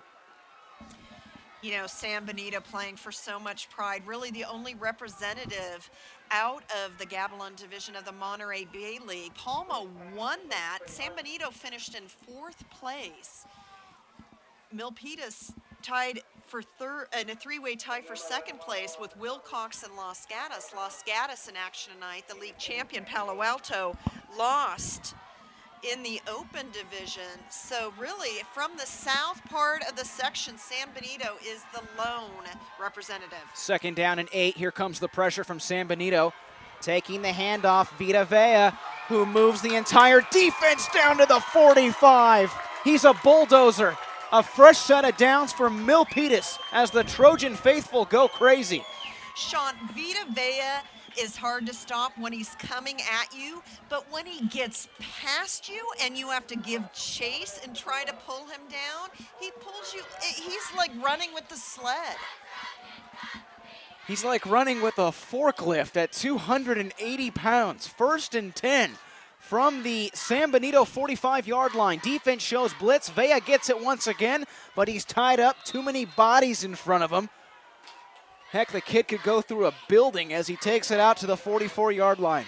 You know, we've focused on him so much. We haven't been talking about any of the blocking that's being done for him up front. Boy, that must be a shock to the second level of the Hay Baylor's defense when they see what's following the blockers. And the first guy that punches out in my mind, or comes up in my mind rather, is Mikey Saby, number 58, the center. He's had a lot of to do with that rushing attack here tonight. Some great job blocking up front. In the meantime, Squally Canada takes it out towards the 42-yard line. A rush play straight up the gut, out to the 42. And that'll go for some short yardage. It'll bring up 3rd down for Milpitas. Trojans on the move. I like the way they're mixing it up, bringing other ball carriers in, but when it counts, they go to Vea. And Vea will line up in the backfield next to Reed. If I was a betting man, I'd say keep your eye on him. He might be getting the ball on 3rd down. And he does. He goes right side, slips past 2 tacklers, and takes it down to the 32, punishing Hay Baylor's down the field. He is threshing Hay Baylor's. You saw someone grab his jersey, just pulled him along. I mean, perhaps we're being redundant. Sean, when we talk about just the prowess of Vea, I think it's interesting that you asked head coach if anyone was playing at the next level, D1. He said no. Really? No one's interested in Vea? I find that extremely difficult to believe. 1st and 10. Reed passes, has an open target. Flag comes in. Hartley was held. That'll be a penalty against the defense. Regalado downfield. Will this be a holding call against the defense, or will this be pass interference? That's the question. It took place across the far side of the field. You clearly saw Hartley's left hand being held, and the officials have signaled it will be pass interference against San Benito. Question was whether that ball was even catchable. You know, Reed has overthrown his opponents consistently tonight, or underthrown them by a great distance. The San Benito secondary's done very well defending the pass. That was a big plus right there for the Trojans. And credit Ronnie Reed. He saw something down that far side of the field. It was one-on-one coverage. Guillermo Regalado on top of Trey Hartley, the intended target. Pass interference called. Fresh set of downs once again for Milpitas. 9th play of this offensive series. They have the ball inside the Hay Baylor 20. Salua appears to be the ball carrier as he's whipped around and tackled close to the 15-yard line. Hollister defense has to stiffen up. They're having such a difficult time for Vea, who was on the sideline for that play. Milpitas, really, what a difference between the first quarter and the second, and even more so here in the second half. Vea checks back in after being refueled. He'll line up in the backfield. 8 minutes and 25 seconds remaining in the 4th quarter. Can Milpitas tie it up on 2nd down? Handoff, Vea. He drives straight ahead and is tackled at the 10-yard line.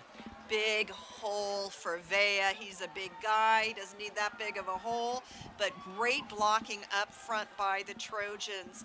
They have been clicking once Vea started becoming truly the workhorse of this Milpitas offense. Salua and Canada are the backs lined up in front of Vea and Reed. They provide the blocking. Vea sees nothing middle, works the left side. Watch the 280-pounder's speed as he takes it inside the 5.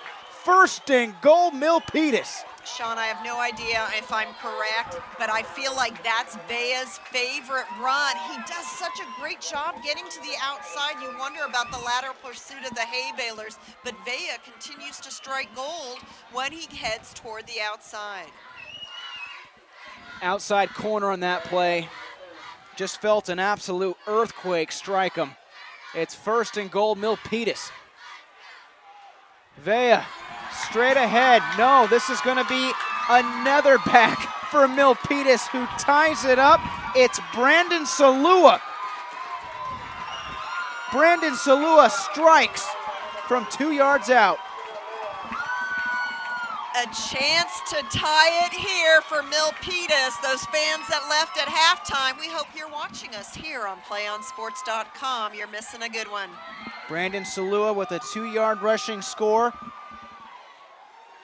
And at one point, Milpitas trailed 28-0. Jesus Gonzalez has just tied it at 28. Sean, unbelievable. San Benito comes out, everything going their way. The weather really bothering Milpitas in the first quarter. Then jumping out to 28-0. That's 28 unanswered points. Milpitas is a team that's used to scoring a lot of points in a hurry, and the Trojans do just that. Able to tie up this game. When was the last time San Benito saw any kind of offense? You know, those last two scores by San Benito were defensive scores. That means at the 2:57 mark, back in the first quarter, was when Botella made it through for a 1-yard run. All the offensive scoring by the Hay Baylors took place in the first quarter. Unbelievable turn of events here at Independence High School. You got to give all the credit to Milpitas High, the seniors, the head coach Kelly King, giving some very inspirational speeches down along that near sideline. We saw them huddled up as a team, listening to their coach, and they have put up 4 straight scores to tie this game at 28. Unbelievable. What a ball game. What a great way to finish off the CCS Division I football season. And we've still got 7 minutes and 25 seconds left to play. We'll see how Milpitas decides to handle this kick. They've kept it low, gone for the squib kick, but they're kicking with the wind now. They go deep with the wind, and this will go back into the end zone, an automatic touchback at the high school level. And San Benito will start their next drive at the 20-yard line. Let's give you a recap for San Benito to start this second half. They fumbled the ball to start the second half. Then it was 3 straight punts. They are in dire need of some points here in this fourth quarter. They will line up from their own 20-yard line.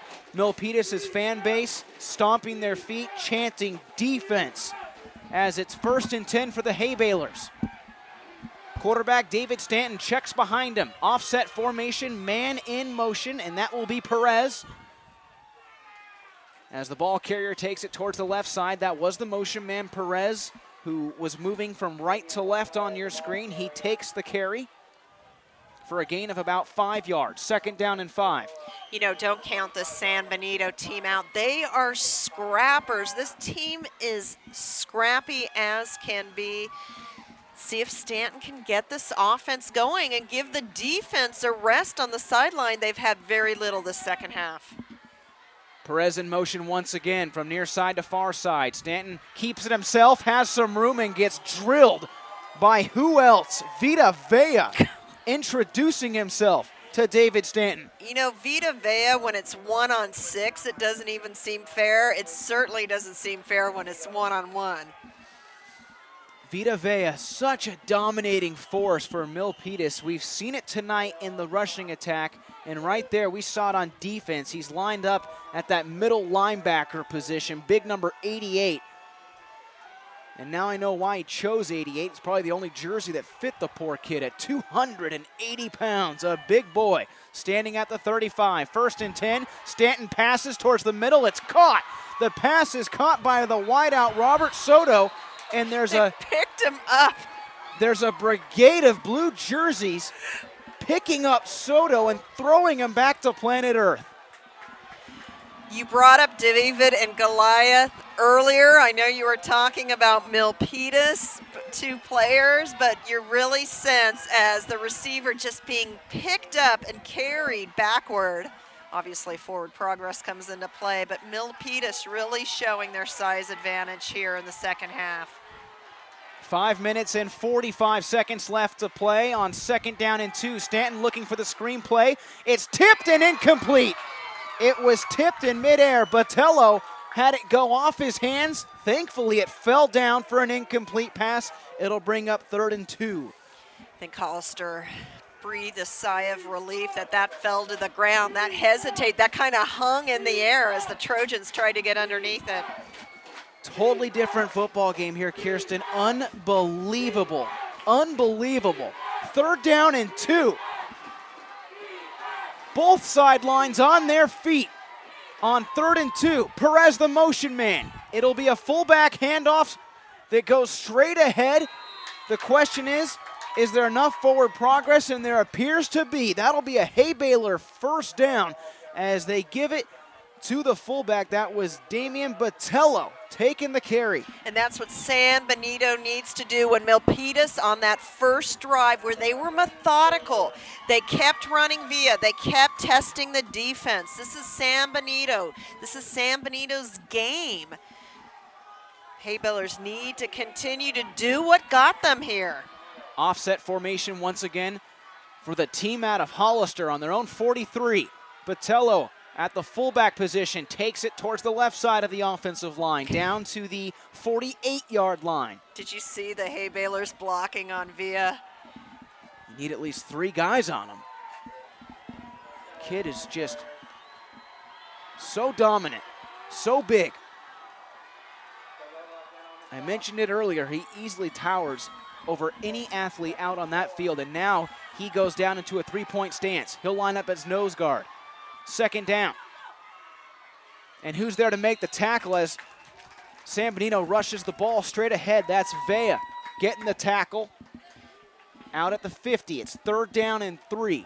Sean, we're nearing the 4-minute, 30-second mark. San Benito again last scored with just under 3 minutes left in the first quarter on offense. They had the 2 scores off of defensive plays in the second quarter.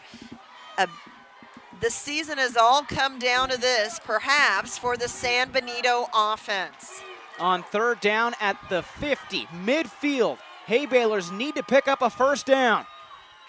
Stanton barking out the calls. Now he sends Perez in motion. He keeps it along the left side and picks up the 1st down, going out to the 45-yard line. A gain of 5 by the quarterback, David Stanton, on 3rd down will give the Hay-Baylors new life as they move the chains. A huge gain by Perez. Couldn't come at a more timely time, if you will. We're in the 4th quarter here, ladies and gentlemen. If you're just tuning in, what a ball game. It was 28-0 in favor of the Hay-Baylors. Milpitas has marched their way back, 28 unanswered points as we are tied up.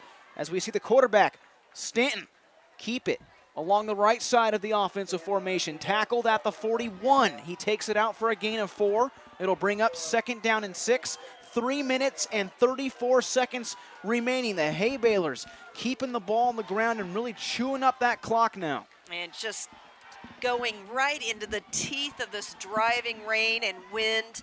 San Benito fighting their way uphill. It's king of the mountain, king of the hill here tonight at Independence. At the 41, offset once again. Soto in motion, fakes the pitch to Stanton. Stanton slings it middle. Pass is caught at the 20, tackled out of bounds around the 17. Making the grab was Cody Freitas. A huge gain through the air. Inside the red zone now are the Hay-Baylors. Freitas, one of the members of this wide receiving core by committee. He starts at outside linebacker. His head coach, Chris Cameron, told us before the game he will get some passes thrown this way. The junior delivers excellent concentration. 1st and 10 Hay-Baylors. San Benito in business on the Trojan 17. Fullback dive, no, this is the quarterback Stanton out to the 10-yard line. Fooled the entire defense, including the broadcaster, as he takes it out to the 10-yard line, working the left side, picks up close to 7 yards. And who else but Stanton, the junior quarterback who was a third stringer at the start of the season. One of the injured quarterbacks went down, Josh George. First week on the third play, Stanton has fought his way into the starting quarterback position, and he is commandeering a great drive. 13th play coming up. Second down for the Hay Balers. They hand it off. Room to work in the middle. Touchdown! Damian Botello. And the Hay Balers have retaken the lead. Botello, the last offensive score back at the 2:57 mark in the first quarter. That was a 1-yard run. This one was from about 8. And what a ball game we've got here in San Jose. An 8-yard rushing TD for Botello, his second rushing score. The PAT is good. 35-28 San Benito, 2:20 left to play at Independence High School. You're watching the 2012 CCS Division I Football Championship here on PlayOnSports.com. Folks, make sure you stay tuned for the PlayOnSports.com postgame show where we will select our player of the game as well as wrap up all the action from the Central Coast Section Division I title game. That's coming up following the game on your destination for high school sports, PlayOnSports.com. We've got a great one in San Jose, California on the campus of Independence High School. Folks, I'm Sean Hennessy. Joined to my right side, Kirsten Fairchild. What a football game. An unbelievable game wrapping up here at Independence High School. And it's not over as San Benito just capped off an amazing 13-play, 80-yard drive. And it was Botello punching it in from 8 yards out. PAT good. It's now Hay Balers 35, Trojans 28. As the Hay Balers get ready to kick it off, John Keynes places it on the near side hash mark. Milpitas with all 3 timeouts remaining. They boot it deep. Hartley will take it from his own 10. Follows his lead blocker, lowers his shoulder, out to the 30. Hay Balers trying to strip that ball away as Hartley takes it out just past the 30-yard line. Boy, you just get the sense Hartley's so ready to break one, and you're exactly right. Boy, San Benito going for the ball on that. Trey Hartley, we've talked about him so much on the kick return game. He came into this ball game with 9 interceptions on the season to lead this Milpitas defense. 9 picks at any level is downright impressive. Milpitas 1st and 10. They trail by a touchdown. 2:12 left to play. Shotgun formation for Ronnie Reed and his Milpitas Trojans working the screen right to left. This is Fea past the 35-yard line, and making a gutsy tackle was Cody Freitas, 1-on-1. I think when this Hay Balers defense ever gets to be fathers or grandfathers, they will tell this tale over and over again about some guy they played against in high school named Vita Vea. Reed's going to pass it. Beautiful pocket, steps up and flings it incomplete. He had a target down the middle of the field. That was Trey Hartley running about a 30-yard post, and the ball falls just inches in front of him. Incomplete, 3rd down and 5. At the start of this half, Reed threw an out pass. Was successful. I love that they look downfield. I'm not sure this is the night to do it, but find some success, run some shorter routes. The man of the hour, Fea, takes it, hops over a player, bowls over another, stays in bounds, crosses the 50. This kid can do it all.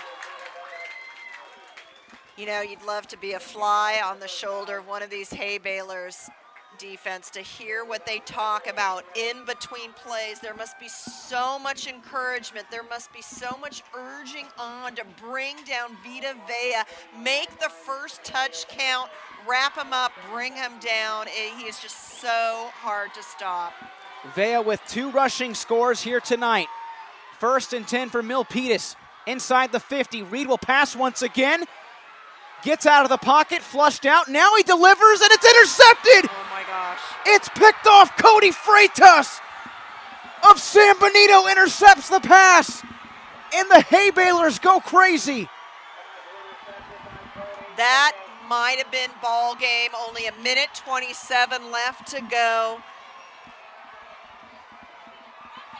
Across the middle. Vea so lucky to avoid being sacked in that situation. However, Sean, not the pass to make. $1:27 left to go as San Benito, 60 yards away, erupts in pure excitement. They take over at their own 48-yard line. Keep in mind, Milpitas has all 3 timeouts remaining. They cannot give up a first down. This game is far from over. Perez in motion. Fullback takes it straight ahead, and here comes the timeout called. So Milpitas will burn their first timeout. Remember, they have all 3 remaining. That play only took off about 4 seconds, so 1 minute, 23 seconds left to play. It took the life out of the Milpitas side here, Kirsten. I'm nearly speechless. The passing game has suffered so much by Milpitas. I know time was beginning to be a factor for them to move the ball, but it comes down to sometimes just one decision, and that decision by Reed, avoiding the sack, but then to throw it back across his body in the middle of the field. And that was his second interception here tonight. The first one was a pick 6 to the end zone. That was by Cody Cameron. The other Cody intercepts it, and it was Cody Freitas a few moments ago. So he now has 2 interceptions in this Division I championship game. So Milpitas now has 2 timeouts left. San Benito needs to hold on to the ball. On 2nd down and 8, Perez, the right side wing back, he goes in motion. It'll be a fullback dive once again. Milpitas stuffs it at the 49-yard line, and here comes the second timeout. That one burned about 4 seconds off once again, so 1:19 remaining, a gain of 2. It will be 3rd down and 6. San Benito last won a CCS title in 2005. They're due. This is their 8th appearance. They are 2 of 7 in the modern era, if you will. They won 3 titles back in 84, 85, 86 when it was split up into a north and south. This would be the 3rd title on head coach Chris Cameron's career at Hollister, and with his son Cody Cameron making such an impact tonight, you would think it'd have to be one of the sweeter ones. Stanton back to the line of scrimmage following the timeout on 3rd and 6. Milpitas has to stop it. Stanton takes it himself and falls forward, picks up maybe 2 yards, and Milpitas does it. They stop San Benito, but they use their last timeout with 1 minute and 15 seconds remaining. Well. So Milpitas all out of timeouts. Yep. Their defense did their job. And only 20 seconds coming off the clock. It's going to be huge. Sean, who knew when this game started to get out of hand so quickly for Milpitas that this was going to turn into such a nail-biter? And a big congratulations, if you will, to the St. Francis Lancers of Mount View, the 3rd WCAL team to win a CCS title tonight. They pick up the D total by shutting out Los Gatos. Wow. Los Gatos, a team this season and years past known for their rushing attack and their ability to really open up the holes. Shut out at Westmont High School. The St. Francis Lancers earn a CCS championship, but here at Independence High School, we've got 1 minute and 15 seconds left to play. San Benito with a touchdown lead, 35-28, as John Cans, the punter, stands at his own 39. Hartley at the 15. Cans will have to get it away, and he does. End over end, starts to die out at the 23 as Hartley signals fair catch. 1:09 remaining. San Benito with 2 timeouts remaining, as Sean just said. Milpitas with none. You got to give kudos to the Trojan defense. They had to stop that last offensive series for San Benito, and it's going to give quarterback Ronnie Reed one last chance to tie this game up. You know, in some scenarios, we've seen the punting team take a delay of game call to take more time off the clock. That's not the case here. Milpitas on the right side of your screen, traveling right to left, all out of timeouts. 1st and 10 from their own 23. Reed's going to pass again, throwing deep into triple coverage. Caught! And it comes up incomplete. Hartley couldn't bring it in. Well, he had it, and then as soon as he hit the ground, the impact, landing flat on his back, jarred the ball loose. Milpitas fans so ready to erupt. Instead, it's Hollister fans. Hartley nearly had one of the greatest grabs of the season, but could not bring it in as Reed throws into triple coverage. Incomplete.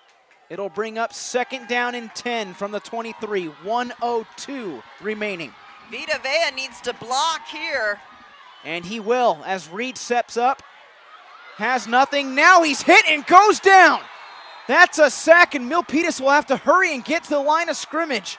Making the sack was George Perez of San Benito. And it will take a little bit of time as the flankers head back down towards the right side of your screen to set up. There's 38 seconds remaining. Milpitas cannot stop the clock. On 3rd and 14, Reed fires incomplete. It's now 4th and 15. You know, Milpitas flankers needed to run back at a dead sprint, Sean. I'm not certain if it was so clear whether they were going to spike the ball in that situation or just go for the play, but whatever the case. 31 seconds left to play. 2 wide receivers to each side for quarterback Ronnie Reed. He has 2 interceptions here tonight. He's got the big man, Vita Vea, to his left on 4th down. This is it for Milpitas. He throws, intercepted. That's the ball game. It's picked off by Barrera, and Barrera goes down at the 20. And the Hay Balers will capture the 2012 CCS Division I football title. 20 seconds left on the clock. Milpitas engineered such a Fabulous comeback. I think the Trojans are shocked that they weren't able to come up with a W. Cameron, Freitas, and Barrera, each with interceptions for the Hay Balers in this D1 football finale.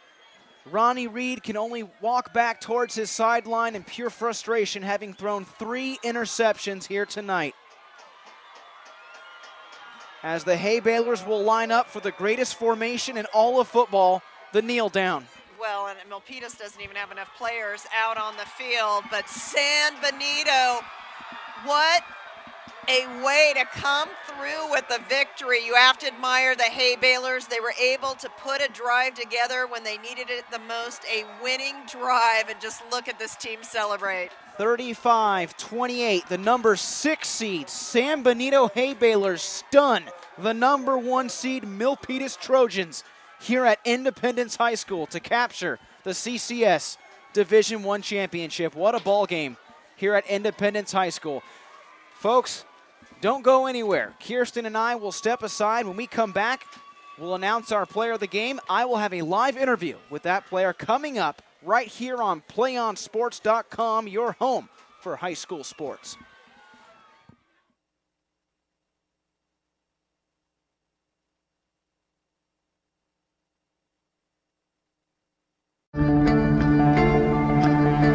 One match away from immortality. This is a total team effort.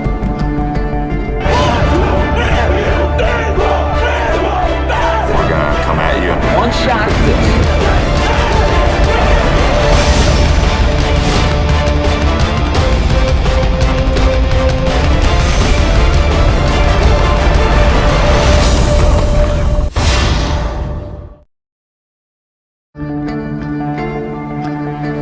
One match away from immortality. This is a total team effort. We're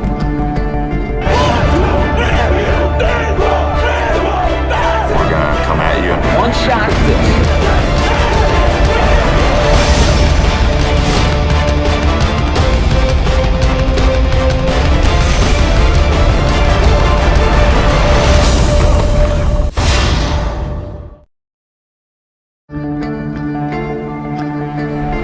match away from immortality.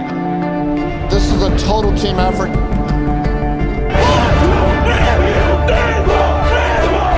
We're gonna come at you. One shot.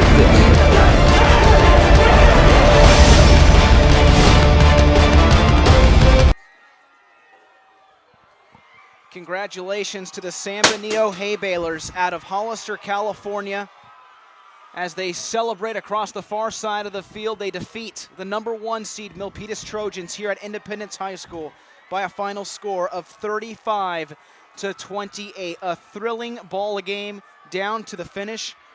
It was Barrera of the Hay Balers at the last minute interception that sealed the deal. But you got to give credit to the 2-touchdown scorer, Damian Botello, who has earned, Kirsten, our PlayOnSports.com player of the game honors. Well, it took some discussion from us because so many worthy candidates. This Hollister squad, certainly a team. That's what the head coach said. We're not about individual performances. We're about a team effort. 4 picks by the Hay Balers tonight. Freitas, 2 by Cameron. And you mentioned the last one. But yeah, I think you have to give it, even though Stanton engineered such a great scoring drive that held up as the game winner, you have to give it to Botello. So congratulations once again, Damian Botello, our PlayOnSports.com player of the game. Folks, stick around. When we come back, we'll have a live interview with Damian Botello of San Benito High School as the Hay Balers knock off the Trojans 35-28. We'll be right back. We can get a player up here. Oh, that's good stuff. All right, perfect. Prepare a Wiley Ballard graphic. Do you want me to start the stream? Start the stream. Camera 3. Beautiful. We're coming in on 1.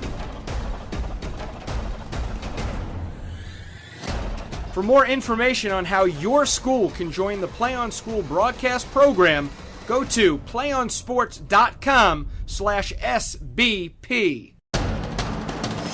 We can get a player up here. Oh, that's good stuff. All right, perfect. Prepare a Wiley Ballard graphic. Do you want me to start the stream?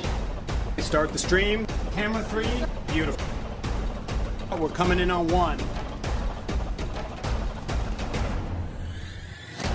For more information on how your school can join the Play On School broadcast program, go to playonsports.com/SBP. We can get a player up here. Oh, that's good stuff. All right, perfect. Prepare a Wiley Ballard graphic. Do you want me to start the stream? Start the stream. Camera 3. Beautiful. We're coming in on 1. For more information on how your school can join the Play On School broadcast program, go to playonsports.com/SBP. We can get a player up here. Oh, that's good stuff. All right, perfect. Prepare a Wiley Ballard graphic. Do you want me to start the stream? Start the stream. Camera 3. Beautiful. We're coming in on 1. For more information on how your school can join the Play On School broadcast program, go to playonsports.com/SBP. We can get a player up here. Oh, that's good stuff. All right, perfect. Prepare a Wiley Ballard graphic. Do you want me to start the stream? Start the stream. Camera 3. Beautiful. We're coming in on 1. For more information on how your school can join the Play On School broadcast program, go to playonsports.com/SBP. We can get a player up here. Oh, that's good stuff. All right, perfect. Prepare a Wiley Ballard graphic. Do you want me to start the stream? Start the stream. Camera 3. Beautiful. We're coming in on 1.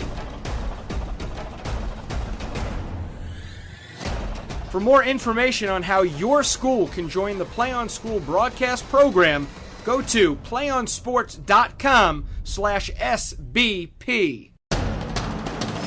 We can get a player up here. Oh, that's good stuff. All right, perfect. Prepare a Wiley Ballard graphic. Do you want me to start the stream? Start the stream. Camera 3. Beautiful. We're coming in on one. For more information on how your school can join the Play on School broadcast program, go to playonsports.com/SBP. We can get a player up here. Oh, that's good stuff. Perfect. Prepare a Wiley Ballard graphic. Do you want me to start the stream? Start the stream. Camera 3. Beautiful. We're coming in on one. For more information on how your school can join the Play on School broadcast program, go to playonsports.com/SBP. We can get a player up here. Oh, that's good stuff. Perfect. Prepare a Wiley Ballard graphic. Do you want me to start the stream? Start the stream. Camera 3. Beautiful. We're coming in on one. For more information on how your school can join the Play on School broadcast program, go to playonsports.com/SBP. We can get a player up here. Oh, that's good stuff. Perfect. Prepare a Wiley Ballard graphic. Do you want me to start the stream? Start the stream. Camera 3. Beautiful. We're coming in on one.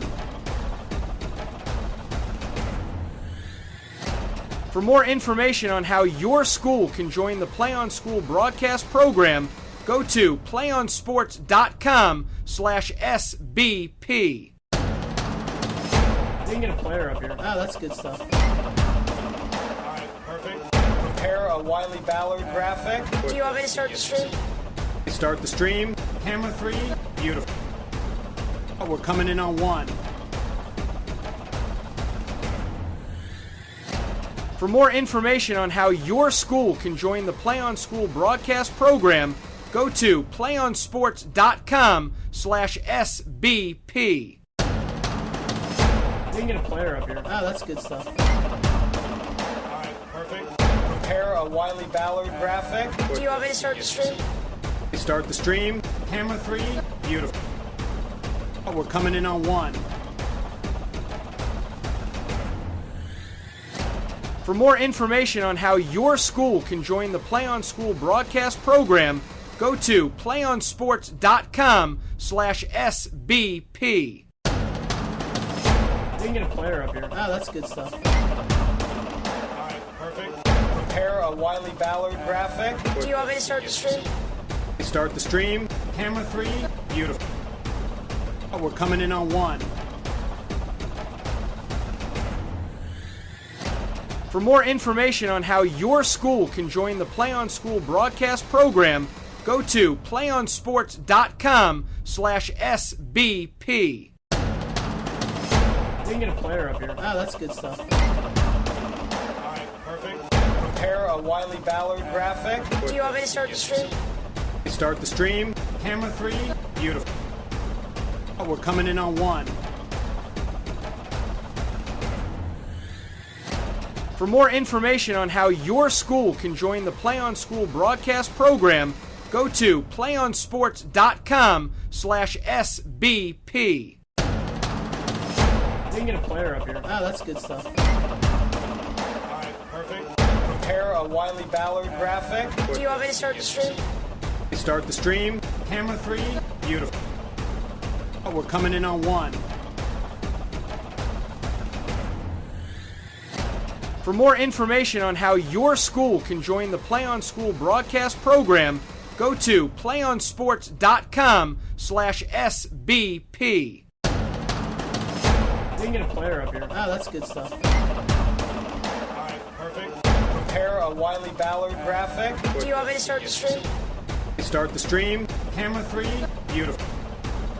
We're coming in on one.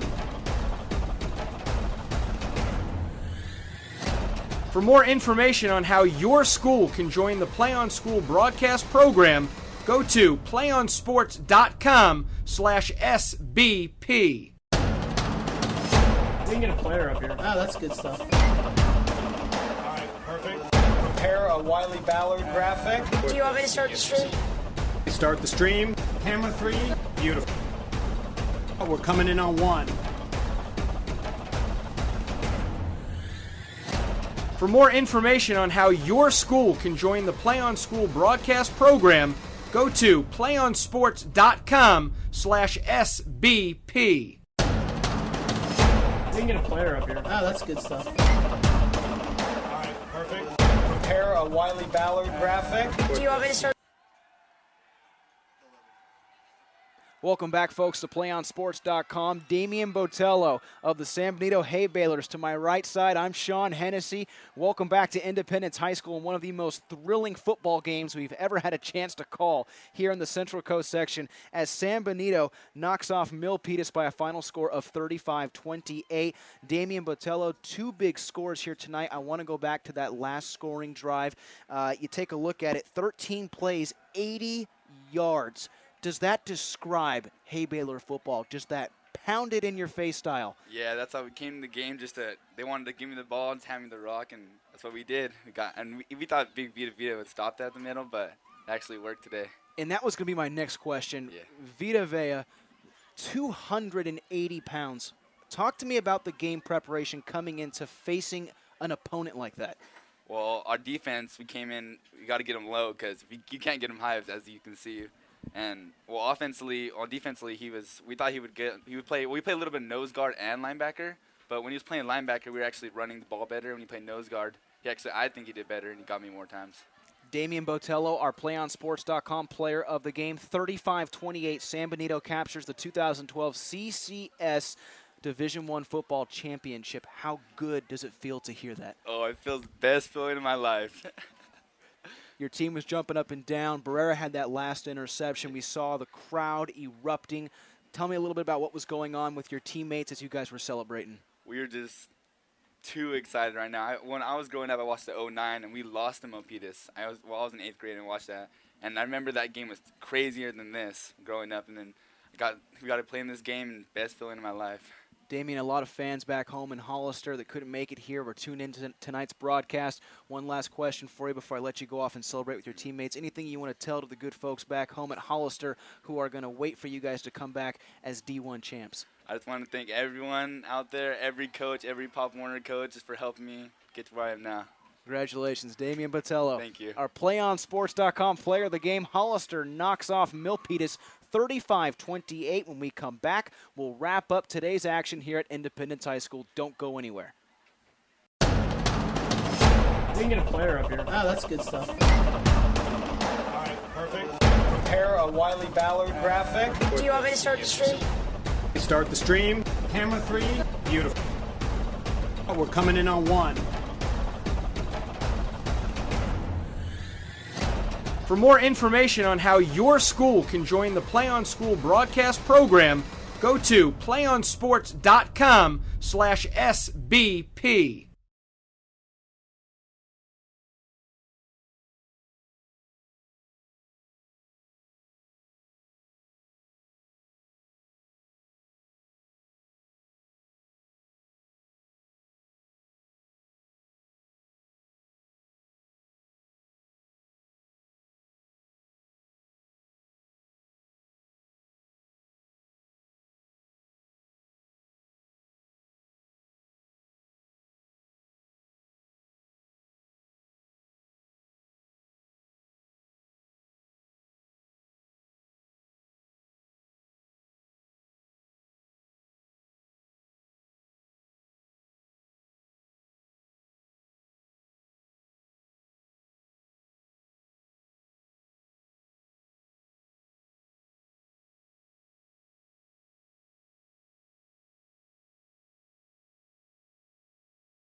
Welcome back to Independence High School. Kirsten Fairchild's joined alongside me once again. Sean Hennessy here with you.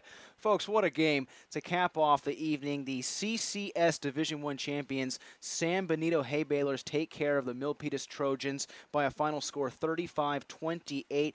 Kirsten, we just had an opportunity to chat with Damian Botello, our PlayOnSports.com player of the game. He was so excited. He was so thrilled, and I asked him at the end, is there any message that you want to give back to the good folks in Hollister that are watching in at home? And he was just so thankful to all of his coaches, all the people that tuned in. You could really feel that this title meant so much. It would have meant so much to Milpitas, but San Benito making their way up here, kind of as the underdogs, the 6 seeds, they really earned it. They've been the underdogs all season, and this is a program that perhaps isn't so used to wearing that moniker. There's been some great history to the program.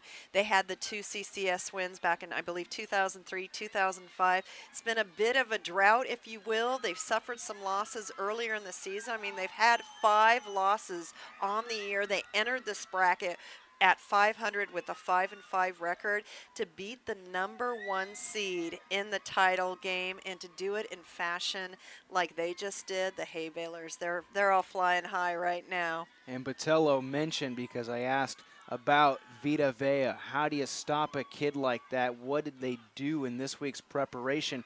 And the first thing that came out of his mouth was, we knew that our defense had to swarm tackle. There had to be more than one head on this guy. And you've got to give Vea all sorts of credit. You got to give Milpitas all sorts of credit. Vea came to play just like he did each and every week. But in the end, it was the heart, it was the tenacious style of the San Benito Hay Balers that came out victorious. Yes, and, you know, congratulations to their quarterback, Stanton, for engineering such a great scoring drive. I think the Milpitas fans, there are so many still hanging around. That was the same when Aptos lost to Valley Christian. It was like the fans from the team that was defeated seemed somewhat stunned that perhaps, you know, this wasn't the most fitting of end for the seasons, and you get that sense from Milpitas to fight your way back down 28 points and not come through with a victory. That all adds up to heartbreak, and it all adds up to a big celebration for San Benito, which refused to let that comeback storied win by Milpitas happen. Instead, it's the Hay Balers that are celebrating. Read through 3 big interceptions here tonight. When you look at the papers tomorrow, when you take a look at the different various outlets, that'll be the big topic to come up, is what would have happened if that didn't happen. It'll be a big story because it was a big turning point in this football game. Well, before that last pick and before Hollister scored, I went back to how Milpitas did not attempt that field goal attempt and instead was stopped on 4th down. I thought, you know, the score right now would have been 31-28. That obviously was wiped away when Hollister got in. That would have held up as the game winner. But yeah, I think a lot of questions for Milpitas, but, you know, it does not take away from their performance tonight. They got down early, but they fought their way back.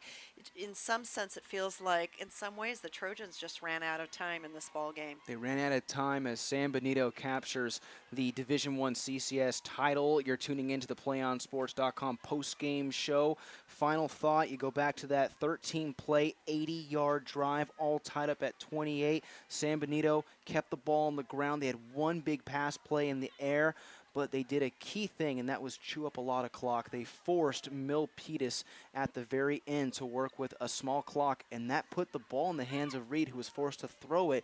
And that's where I think you got to give the coaching staff for San Benito an awful lot of credit.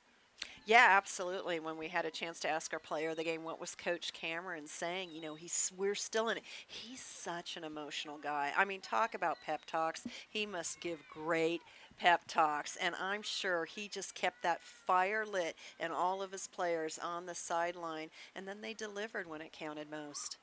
That's going to wrap things up, folks, here at Independence High School. I'd like to thank my camera operator, Joey Colber, my producer, Brad Youngquist.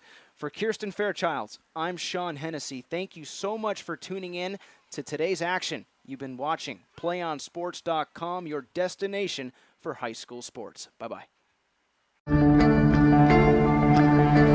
One match away from immortality. This is a total team effort.